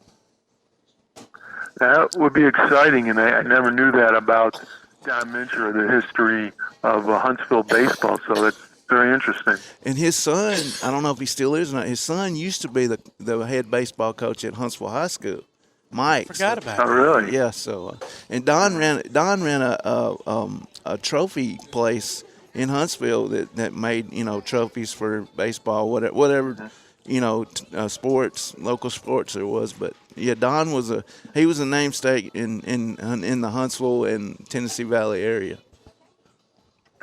Didn't know that. Yeah. Earlier, I had read an article earlier this week talking about in the very early days of baseball, some of the tricks these guys would pull. Everybody's looking for an edge, and this is early days. You had an owner that wouldn't mow the grass in the outfield, and they'd hide balls out there, or some of them would hide balls in their shirt, waiting for the chance to make it look like they made a catch. Do you touch on any of the stuff that they used to pull, back around in the days that you're writing about? I didn't write about that, but I know the story about hiding the baseballs in the grass. I think that was the old Baltimore Orioles of the 1890s. And one day it was a foggy, rainy day. You couldn't really see the outfield. So I know the story is one day an opposing batter hit the ball into the outfield and disappeared in the fog. And all of a sudden, 3 baseballs were thrown back into the infield. That's great. Whatever it takes. Now, was it Joe Pepitone used to hide behind the monuments in Yankee Stadium or something like that? Mm-hmm. I remember. I didn't know that one. I remember somebody told me that story. He used to hide behind them or something in old Yankee Stadium or something like that. But Oh, me. Gary, talk about your other two books right quick. Okay, the first book I wrote was titled The Wrecking Crew of 33. That was about the 1933 Washington Senators, favorite team of mine from yesteryear. They won the American League pennant, lost in the World Series to the New York Giants. It was a fun team. I enjoyed writing about that team. Then my second book was the first Yankees dynasty, and that was about Babe Ruth and the New York Yankees of the 1920s. And, of course, this book, Team of Destiny, is the third book that I have authored. Nice. Any books in the future planning? Well, there'll definitely be books in the future. I'm thinking about my next one. I have a few options, but I want to take a little time to think about them, and I'll decide later this year. Now, Gary, is there a landmark in Washington where the Senators used to play, or is it still where RFK? Did they play at RFK, or was that way before that? Yeah, they played at RFK, and it still stands. RFK is rumored to be coming down pretty soon. They're going to tear it down pretty soon, but that's where the Nationals started off. Our current team, and of course that's where the old Senators played. And before that, they played at Griffith Stadium, which now is where the Howard University Hospital stands. And I heard there's not really a monument. However, if you're inside the hospital, they did paint where home plate was on the floor. That is where home plate was in the batter's boxes. So they have that. Well, that's cool. Yeah. All right, Gary, where can we get the book? Get all your books? They're available on Amazon. You could also buy them from the publisher. My publisher for the first two books was McFarland out of North Carolina. And for my current book, Team of Destiny, that was published by Roman and Littlefield, you could buy them through them. You could also buy them through Barnes & Noble, Thrifty Books, and Walmart. Nice. And a few other outlets as well. Well, Gary, we appreciate you joining us. Interesting reads. I like to get those other two and read those. But we appreciate you joining us. And when you get your new projects going or whatever, we'll get Tim to get you back on. We'll talk about that. But you have a great rest of your Saturday, and we appreciate you again for joining us. Thank you very much. I appreciate it, too. Thank you. Buddy. Thank you very much. That was Gary Sarnoff joining us here on Applebee's Tailgate Talk. We're going to take us a quick break. You're listening to Applebee's Tailgate Talk on the Big 1080 WKAC and the PAS Plus app.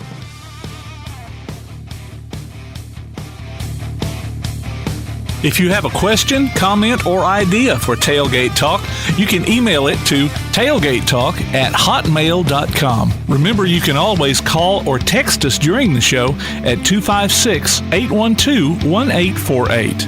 We'll be right back with more of Applebee's Tailgate Talk on 1080 WKAC.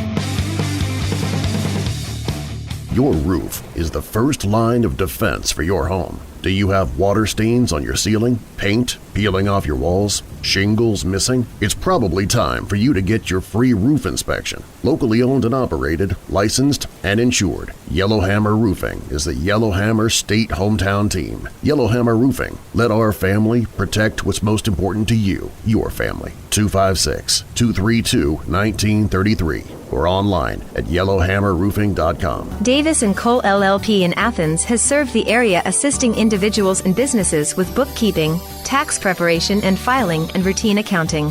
Davis & Cole LLP, located at 105 South Marion Street, open weekdays 9 to 5. Call 256-232-9994. Davis & Cole LLP. Bring a little caffeination inspiration to your next event with Travelin' Tom's Coffee of Athens.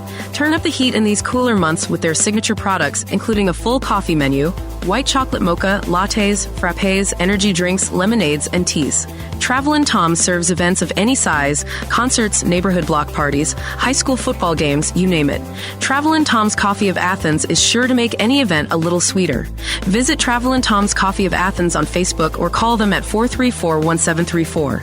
Travelin' Tom's Coffee of Athens. If your place on the water needs some attention, call BP Riverworks. Boathouses, docks, seawalls, and repairs. Call Baron Pugh at 251-200-2273 or Tracer Pugh at 256-206-7097. BP Riverworks. Licensed and insured 251-200-2273 or 256-206-7097. PASnetwork.net. It's now your gateway to the Play Action Sports Network. Whether it's Play Action Sports coverage of school, youth, and amateur sports from Athens and Limestone County, or Calhoun basketball, James Clements sports, and Applebee's Tailgate Talk via PAS Plus. PASnetwork.net. Follow the links to download apps to hear live streams and podcasts, enable Alexa skills, or listen live on your computer. Covering Athens and Limestone County area sports, PASnetwork.net. Hey, this is East Limestone baseball coach Adam Brown, and you're listening to Applebee's Tailgate Talk.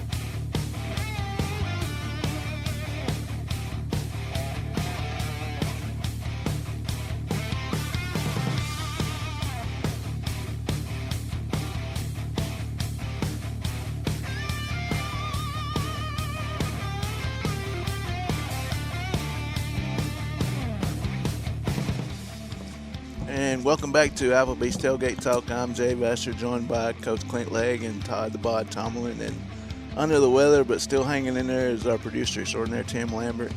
And on the phone, we got him, the guy that figured out something in 3 games and to beat his rival across the river, the Clements girls basketball coach, Shane Childress. Shane, how you doing this morning, bud? Doing pretty good. We're me and my wife, my assistant, my famous, the one who really runs the show, Kelly Childress, is chauffeuring me back to Clements, Alabama. Well, Kelly's doing a great job then, where you can talk on the phone. Oh, listen, she's allowing me to right now. Hey, let's go ahead and get this out there. I've got the best coaching staff in the state in any sport. I mean, if you think about it, come on. I got Bug Brizard, who's played ball all her life, coached AAU, coached at West, knows basketball. I've got Kelly Childress, MVP of 1A, 2A, 3A in her time, MVP of the state tournament, led JUCO in assists. I've got Rachel Childress, one of the best shooters of all time in college basketball history. Who can say that? Who can say they got that on their bench? Now, I was at Works the other day, so I was keeping up with it on my phone. But was there any time of the day in the game that you knew you had it in there that you brought the sucker out? Well, look, now Travis had it, and he had one on standby. Y'all know my boy Travis, right? Yeah, Mackley. Y'all heard of Travis? Yeah, y'all heard of him. Okay. Anyway, he had one on standby, but my wife told me I got to grow up. It's time for me to grow up. And so, I like supper, so I listen. Well, and you know what? A while ago, when you were mentioning all that, those great coaches around you on your staff, you forgot you've got the expertise of Coach Clint Legg handy at any moment of the day for all that basketball. Not at all. Listen. Hey, I was looking for him at the end of the game. I go, where's he at? Where's he at? Because, last year, there he was. He's right there behind me. I could feel his spirit behind me last year. This year, I'm like, where's he at? Where's the mount? Where's Clint Legg the mount? And he went, hey, he was outside smoking a cigarette. Outside nervous, man. Oh, man. Well, so listen, real quick. So Coach Legg said that you'd come up, that you had this plan going into the game and all. And obviously the girls executed it wonderfully. What made you decide to go with the 1-3-1 zone and defensively, and why did you think that was going to make a difference? Well, that day, me and my wife was at Subway, and I was drawing it up on a napkin. We put it in right before game time. Oh, wow. So, yeah, it was going to be a 1-3-1, but I couldn't read my napkin real good. It was wet. So we got lucky. We kind of got lucky. I don't know about that. I'm sure it was more on the part of expertise. That ain't the truth. I know it's not. I'm sorry, guys. He's being modest. Yeah. No, it kind of, it just, I just wanted to get out on the 3-point shooters. That's the main thing we was trying to do, is not let them get, they're probably, I don't know, a better shooting team in the state. Yeah. They shoot the ball so good. So we had to figure out how to get out on their 3-point shooters and not let them run their offense. Yeah. Because they're very good at running their offense. So fortunate. We like they said, we caught them on a bad day and got lucky. Well, no, I don't know about that. And I'll tell you what, too. I mean, when I saw the score, I initially thought maybe y'all had held the ball or slowed down, the game. And then Coach Legg was like, no, man, Coach put in this 1-3-1 and it worked, and the girls executed it. Right. And that's more about y'all and not them. Yeah. It really is. Well, they did good, and we're very athletic, and we move pretty quick for the most part, except for one of my children. Actually, two of mine. One of them gets lazy and one of them slow. Hey, it don't matter. Hey, either you can or you can't. There we go. Either you can or you won't. It don't matter which.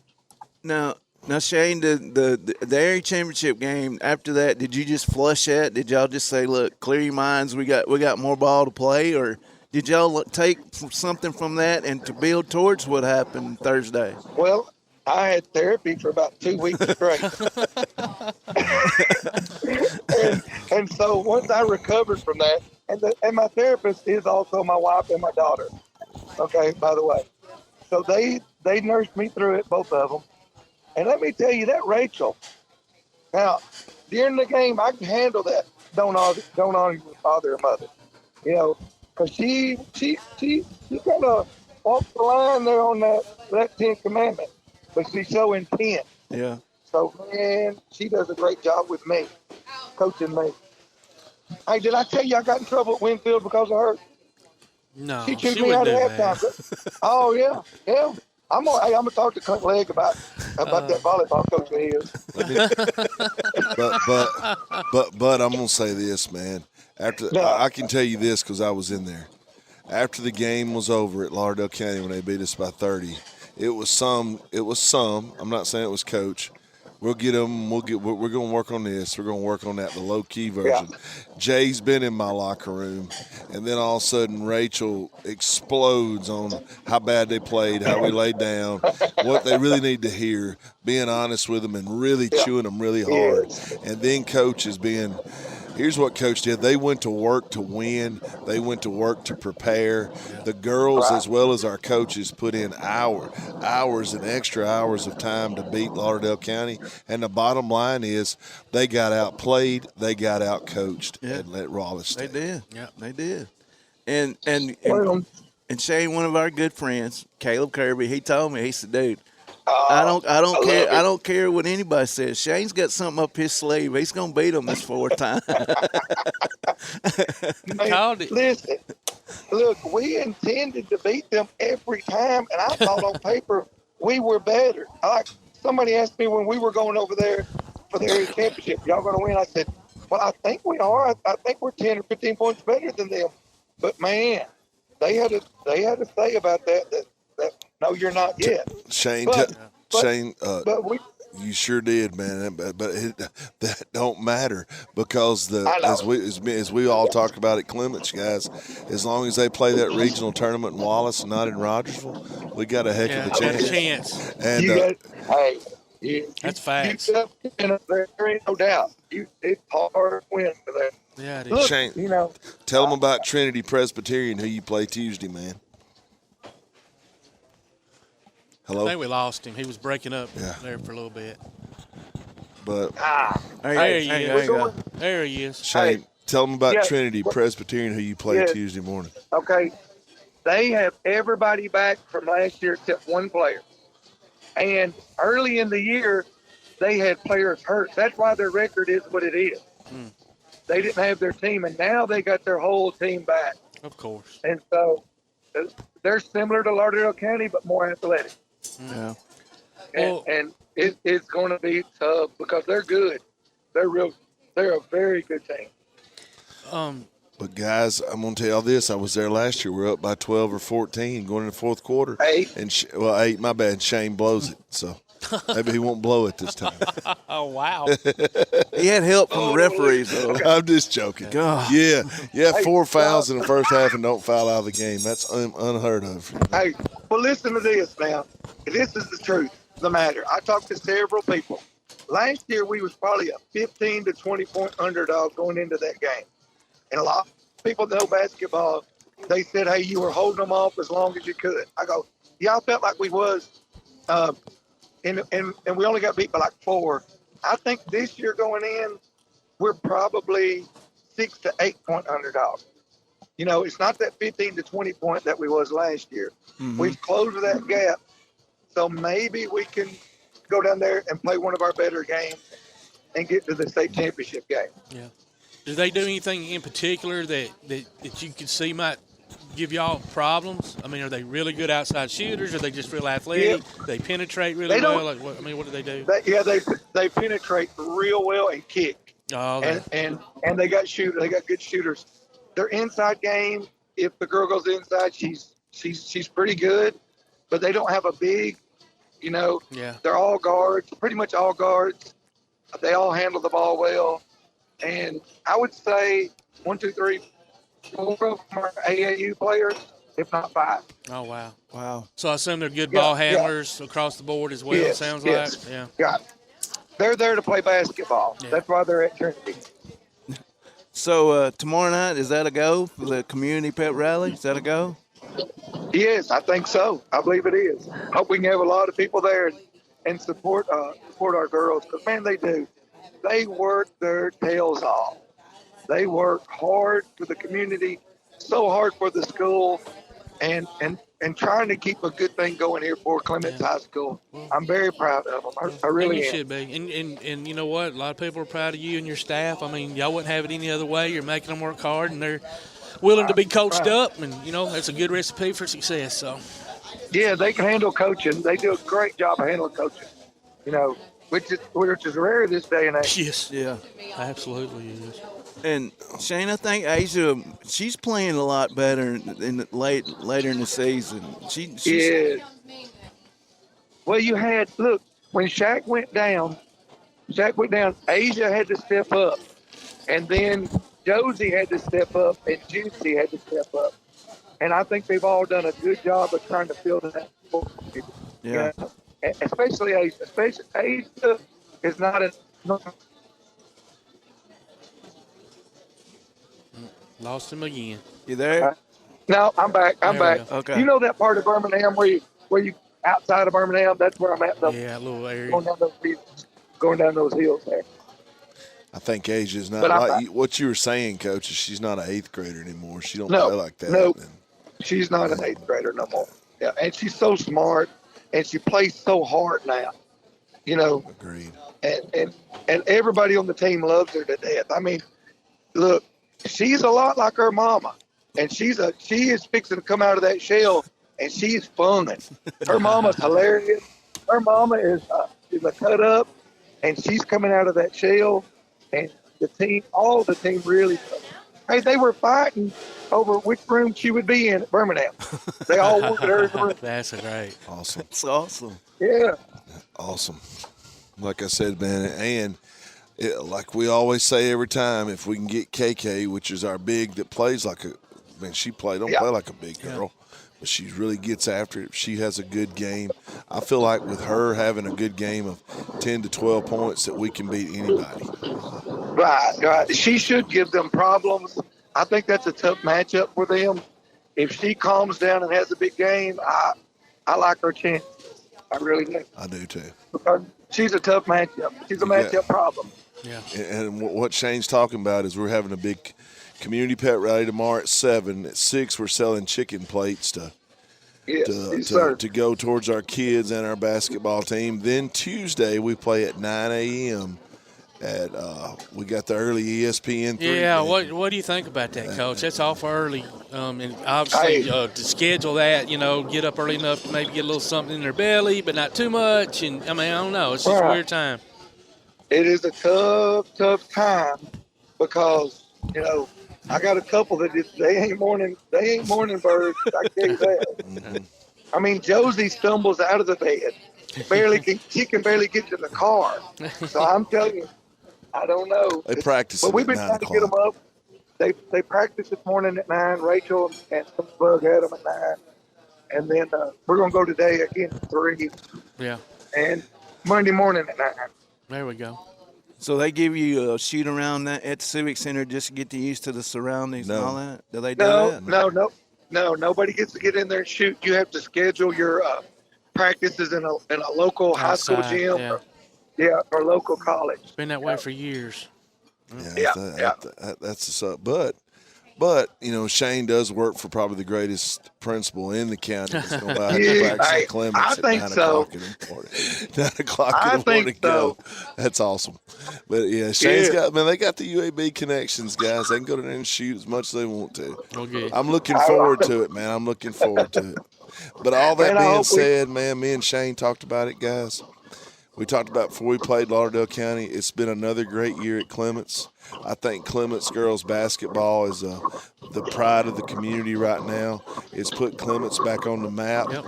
And, hey, man, we'll be right back in this next year regardless of we win it all or we whatever. We'll be right back in it again. Good Lord willing, you pull it out. You played Plainview this year. How we did play, yeah. How you think they'll do in their matchup? I don't know who they're playing, but if it were to they'll win. They'll win. They'll win that easily. So they're in the final. They'll be in the final game. And we played them. They beat us 18 at our place. They're very good. But that's the game that Shikari tore ACL. And if you'll remember, Leah also went out of that game with a hamstring. With a hamstring. Yeah. So, yeah. But they're good. Don't take nothing away from them. They're good.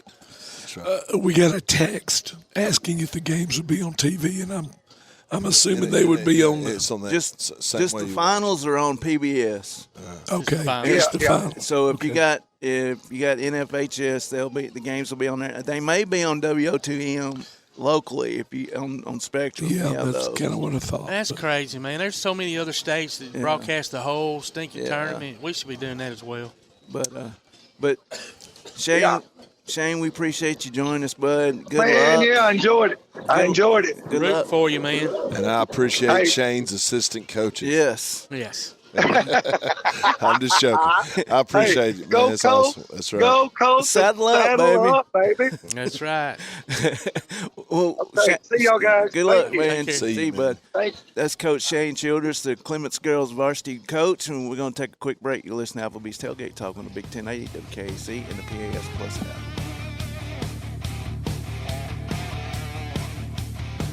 Look for Tailgate Talk on Facebook. Just search for Tailgate Talk and make the connection. Call or text us with your comments during the show at 256-812-1848. We'll be back with more Applebee's Tailgate Talk on WKAC.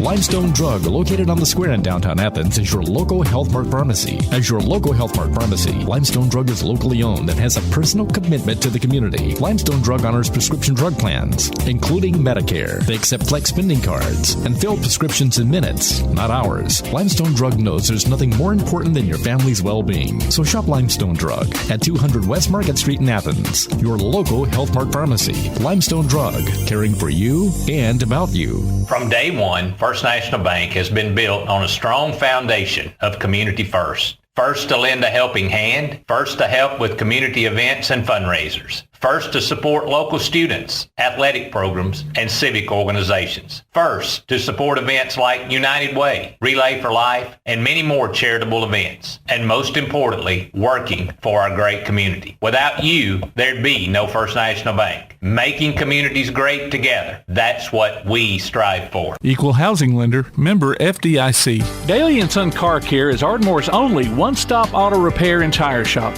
Whether it's major mechanic or brake work or routine maintenance like an oil change or lube job, Daly & Son Car Care has been satisfying customers all over with their fast and friendly service. They're also your headquarters for quality Cooper tires. Stop by and see Wayne, Nikki, or Dale at 25600 Main Street in Ardmore, Tennessee, or call them at 931-427-4651. They're on Facebook too.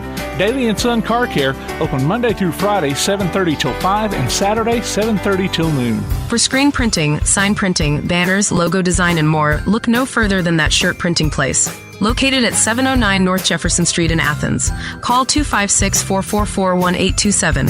That Shirt Printing Place. Visit them online at thatshirtprintingplacellc.com. Look for them on Facebook too. That Shirt Printing Place. 256-444-1927. That Shirt Printing Place.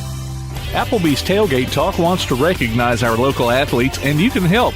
Go to tailgatetalk.net throughout the school year to vote for the Applebee's Neighborhood Athlete of the Week. The winner receives a Tailgate Talk t-shirt from that shirt printing place. Submit your own nominations for future polls, too. While you're there, check out the Tailgate Talk archives and see what you might have missed. That's the Applebee's Neighborhood Athlete of the Week. Cast your vote today from Applebee's Neighborhood Grill and Tailgate Talk.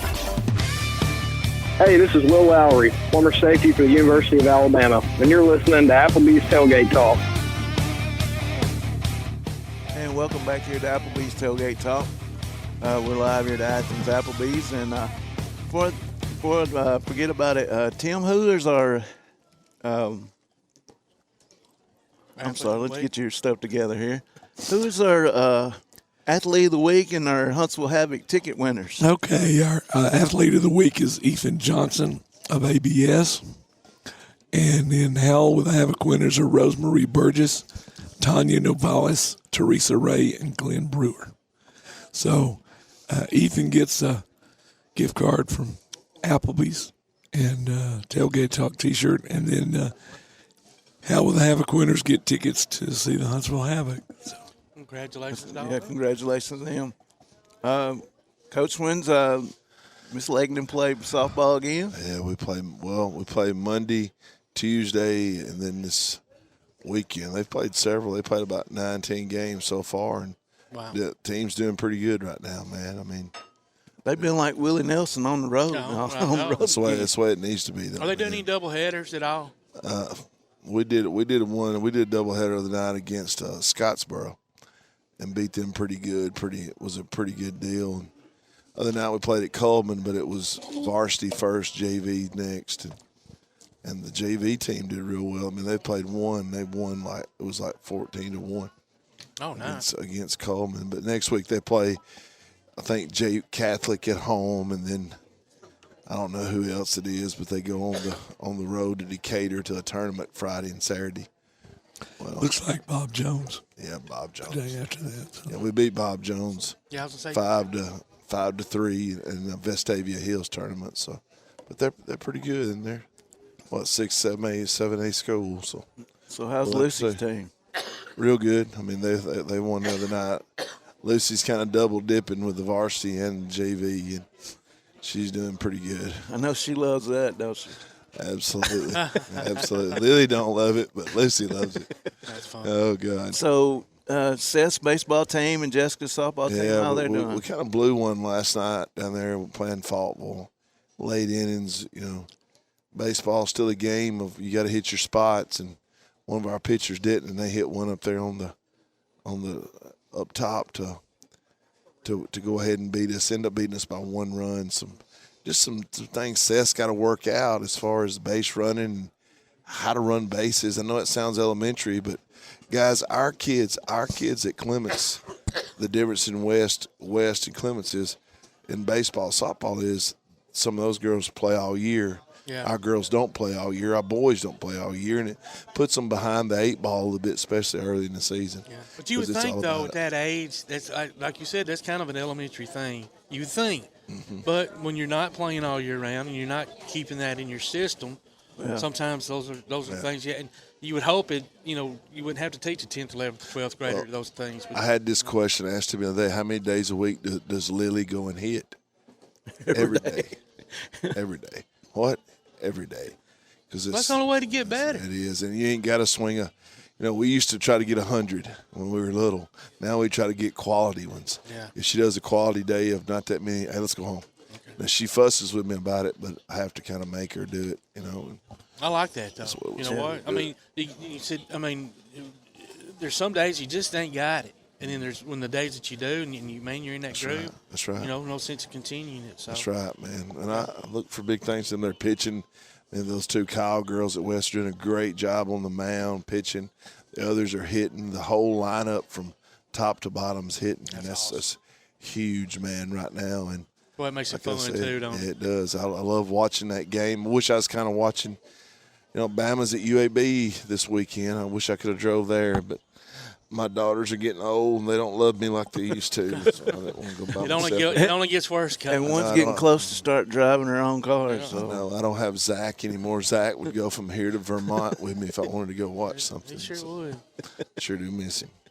We all do. I drove by and talked with him the other day, matter of fact, about a week ago. So Wolverine Dan last night at the game, he asked about his parents and how they were doing and stuff. So yeah, praying for his mom. She's coming off some surgery about a month ago. Absolutely, man. Yep, love that family. Coach Parker and the football team, they off season. We got wrestling coming up. Oh Sunday, yeah, I forgot about that. Got wrestling down there at school. Some of the guys you know, Todd. Really? Oh yeah, you talking about that? Too. I thought yeah. When is that? March? It's March 16th on a Saturday night. Aren't we having him on? We're supposed to have Braden on. Yeah. Okay, yeah, we're going to have Braden on the show. Good deal. A lot for everybody to come out. That's all that money goes to support football, and we need, man, I can't tell you the stuff we need in football down there at Clements just to compete against the people we're going to have to compete against this year with our new region. Who is in that region? Oh, well, it's some of the same ones. I think we've added I think East Lawrence maybe got back. I'm sorry, y'all. I'm not. But Mars Hill's still in there with us, and Lauderdale County's still in there with us, and we added Rogers. They went down to 3A. It's pretty tough, but like I said, you can't fuss about it. You just got to get ready for it. So like 5 teams, probably. Yeah, you got Ardmore, Colbert Heights, Rogers, Elkmont, Tanner, Lauderdale County, Colbert County, Sheffield, Mars Hill, and Waterloo. Is the schedule. That's the schedule. Yeah, now Sheffield and Waterloo are just non-region games. So is the wrestling in the new gym or the old gym? Or We're going to put it in the new gym, man. Okay. And I think we're going to have a special. We're going to let Ricky Hargrove wrestle a bear down there. Let's see Ricky get slapped around. It's going to be – I'm looking forward to it, man. Anytime I can go to that type of wrestling, I think and Braden will do a wonderful job, man. I've seen that boy wrestle 100 times, and he can do it. He can go. And everybody he'll bring in will be able to go as well. So they'll put on a great show. Yeah, man. I hope it does well, and I hope everybody comes out, man, because this is – to raise money at Clements, you got to reach outside the community and do fundraisers like that. It's one that should bring in everybody down to. Well, you can get people from Florence to come in to advertise right, and in the whole county. That's right. And I'm telling you, it's people think it's fake, it's real, ain't it, Jay? It is real to us.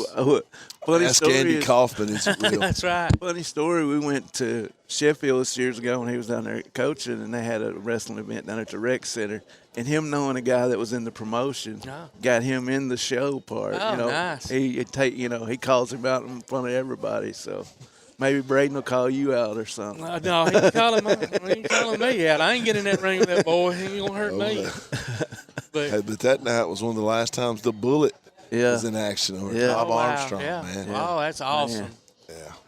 Matter of fact, I'm going to AEW show next week. Wednesday night? So Wednesday night. And maybe I get to see Ric Flair, Steen. I tell you what I wish, man. Maybe when Tim ain't got nothing to do this season, we'll call some softball games at Clements and West Limestone.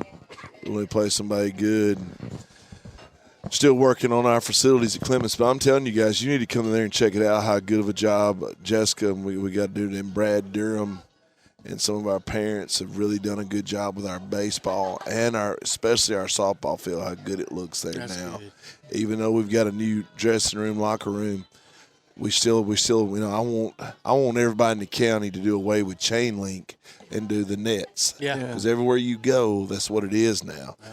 And we're behind the times, and sometimes we spend money. We need to spend money on I call it the kids that do a lot for each school, which is our athletes, man. They spend extra time there. They deserve the best, and we're trying to encourage good families to move in our schools in the county, and it starts with facilities with our athletes. Absolutely. Yeah, it does. Yeah. Like we went down to Hoover last fall, watched Lynn play down there at that perfect game facility. I wish they had something like that here. Yeah, that's Hoover money, though. Yeah, I know, but that facility, They had a whole net that covered the whole seating area where foul ball comes, yeah. you know, wouldn't get hit or nothing. And nowadays, you just about got to have that stuff because everybody's down on their phone looking around, parting around, goofing off, and they never know. Yeah. And that's like when you're at the hockey game. They make sure, don't move around while the game's in play or you might get hit in the head with a And I noticed this morning, too, I don't know if you've seen it on Facebook, that Senator Arthur Orr gave money to Tanner for a new weight room. They got a grant money for a new weight room down there. Tanner's had that one probably since you were there with Coach Laney. I was there. Speaking of, guys, we'll say this again. Applebee's is buzzing now. A lot of people in here. You need to come out here to Applebee's. But sure do. As I look behind me, man, I'm thinking about how I've been blessed with my career of teaching, seeing two guys that were in my second grade PE class at Tanner sitting behind us with their family. How old am I? Good Lord. Not a young man anymore. You're not as old as me, though. No. And none of us are old as Tim. So Tim don't look it, man. No, he don't. Tim looks like $1 million. Always does. What you the outside? What you got coming up on your schedule as far as ball games and stuff? What you got coming up? Got Calhoun Monday night. Calhoun.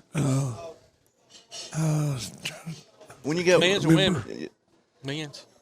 Men's and women's. Okay, ball. So Monday and Thursday night. So are you waiting until it warms up for James Clemens baseball and softball? Yes.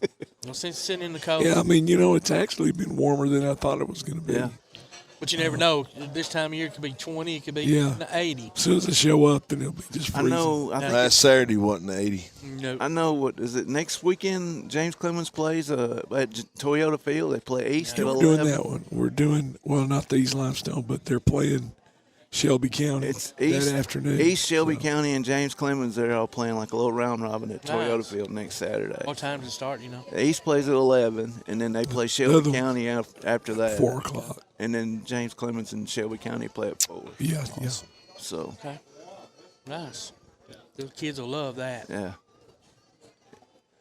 I'm gonna tell you, speaking of, I say, one of our sporting goods guys that comes by, his best friend Sonny Teixeira, he comes in there and with him sometimes in the school. We talk a little baseball. I like that kid. He's a good kid. Even though he's an Auburn kid, he's a good kid. Right. You can't hold it against him too hard, I guess. Raised wrong. That's what it was.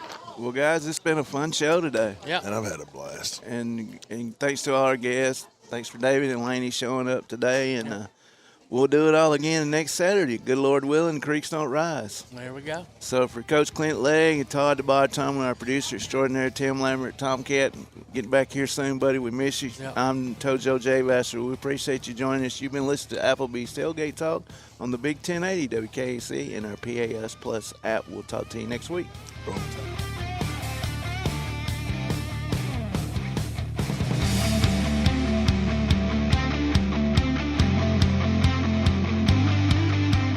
If your place on the water needs some attention, call BP Riverworks. Boathouses, docks, seawalls, and repairs. Call Baron Pugh at 251-200-2273 or Tracer Pugh at 256-206-7097. BP Riverworks. Licensed and insured 251-200-2273 or 256-206-7097. While others have come and gone, the Lion's Den Gym has been roaring as a workout and exercise fixture in Athens, growing from its humble basement beginnings in 1981 to their current 10,000 square foot location at 212 Commercial Drive in Athens. The Lion's Den offers 24/7 access to their ever-expanding equipment collection that includes treadmills and climbers, elliptical trainers, stationary bikes, loose weights and dumbbells, and over 45 different weight machines. Contact the Lion's Den Gym about a membership today at 256-652-2627. Visit them online at lionsdengym.com or on Facebook. The Lions Den Gym, 256-652-2627. Davis & Cole LLP in Athens has served the area assisting individuals and businesses with bookkeeping, tax preparation and filing, and routine accounting. Davis & Cole LLP, located at 105 South Marion Street, open weekdays 9 to 5. Call 256-232-9994. Davis & Cole LLP. When things go wrong, State Farm is here to help life go right. And Agent Michael Howell is the one who can help get things back on track. See Michael for your auto, home, life, health, property, and business insurance, and be ready for those unexpected twists that life throws at you. Ask about banking and annuities, too. Call State Farm Agent Michael Howell at 232-5400. Visit him online at michaelhowell.net or go see him at 903 South Clinton Street in Athens. State Farm Agent Michael Howell. There when things go wrong, here to help life go right. Keep up with local school, travel, youth, and amateur sports throughout the week with a Play Action Sports Update. Listen weekday mornings at 7:30 and weekday afternoons at 1:30 and 3:30 as we bring you the latest scores, news, and announcements from Limestone County and surrounding communities. That's the Play Action Sports Update 3 times a day, Monday through Friday on 1080 WKAC. You've been listening to Applebee's Tailgate Talk, live from Applebee's Neighborhood Grill on Highway 72 East in Athens, just off I-65. You can hear the archive of this and other shows online at tailgatetalk.net. Applebee's Tailgate Talk is a production of Play Action Sports on 1080 WKAC.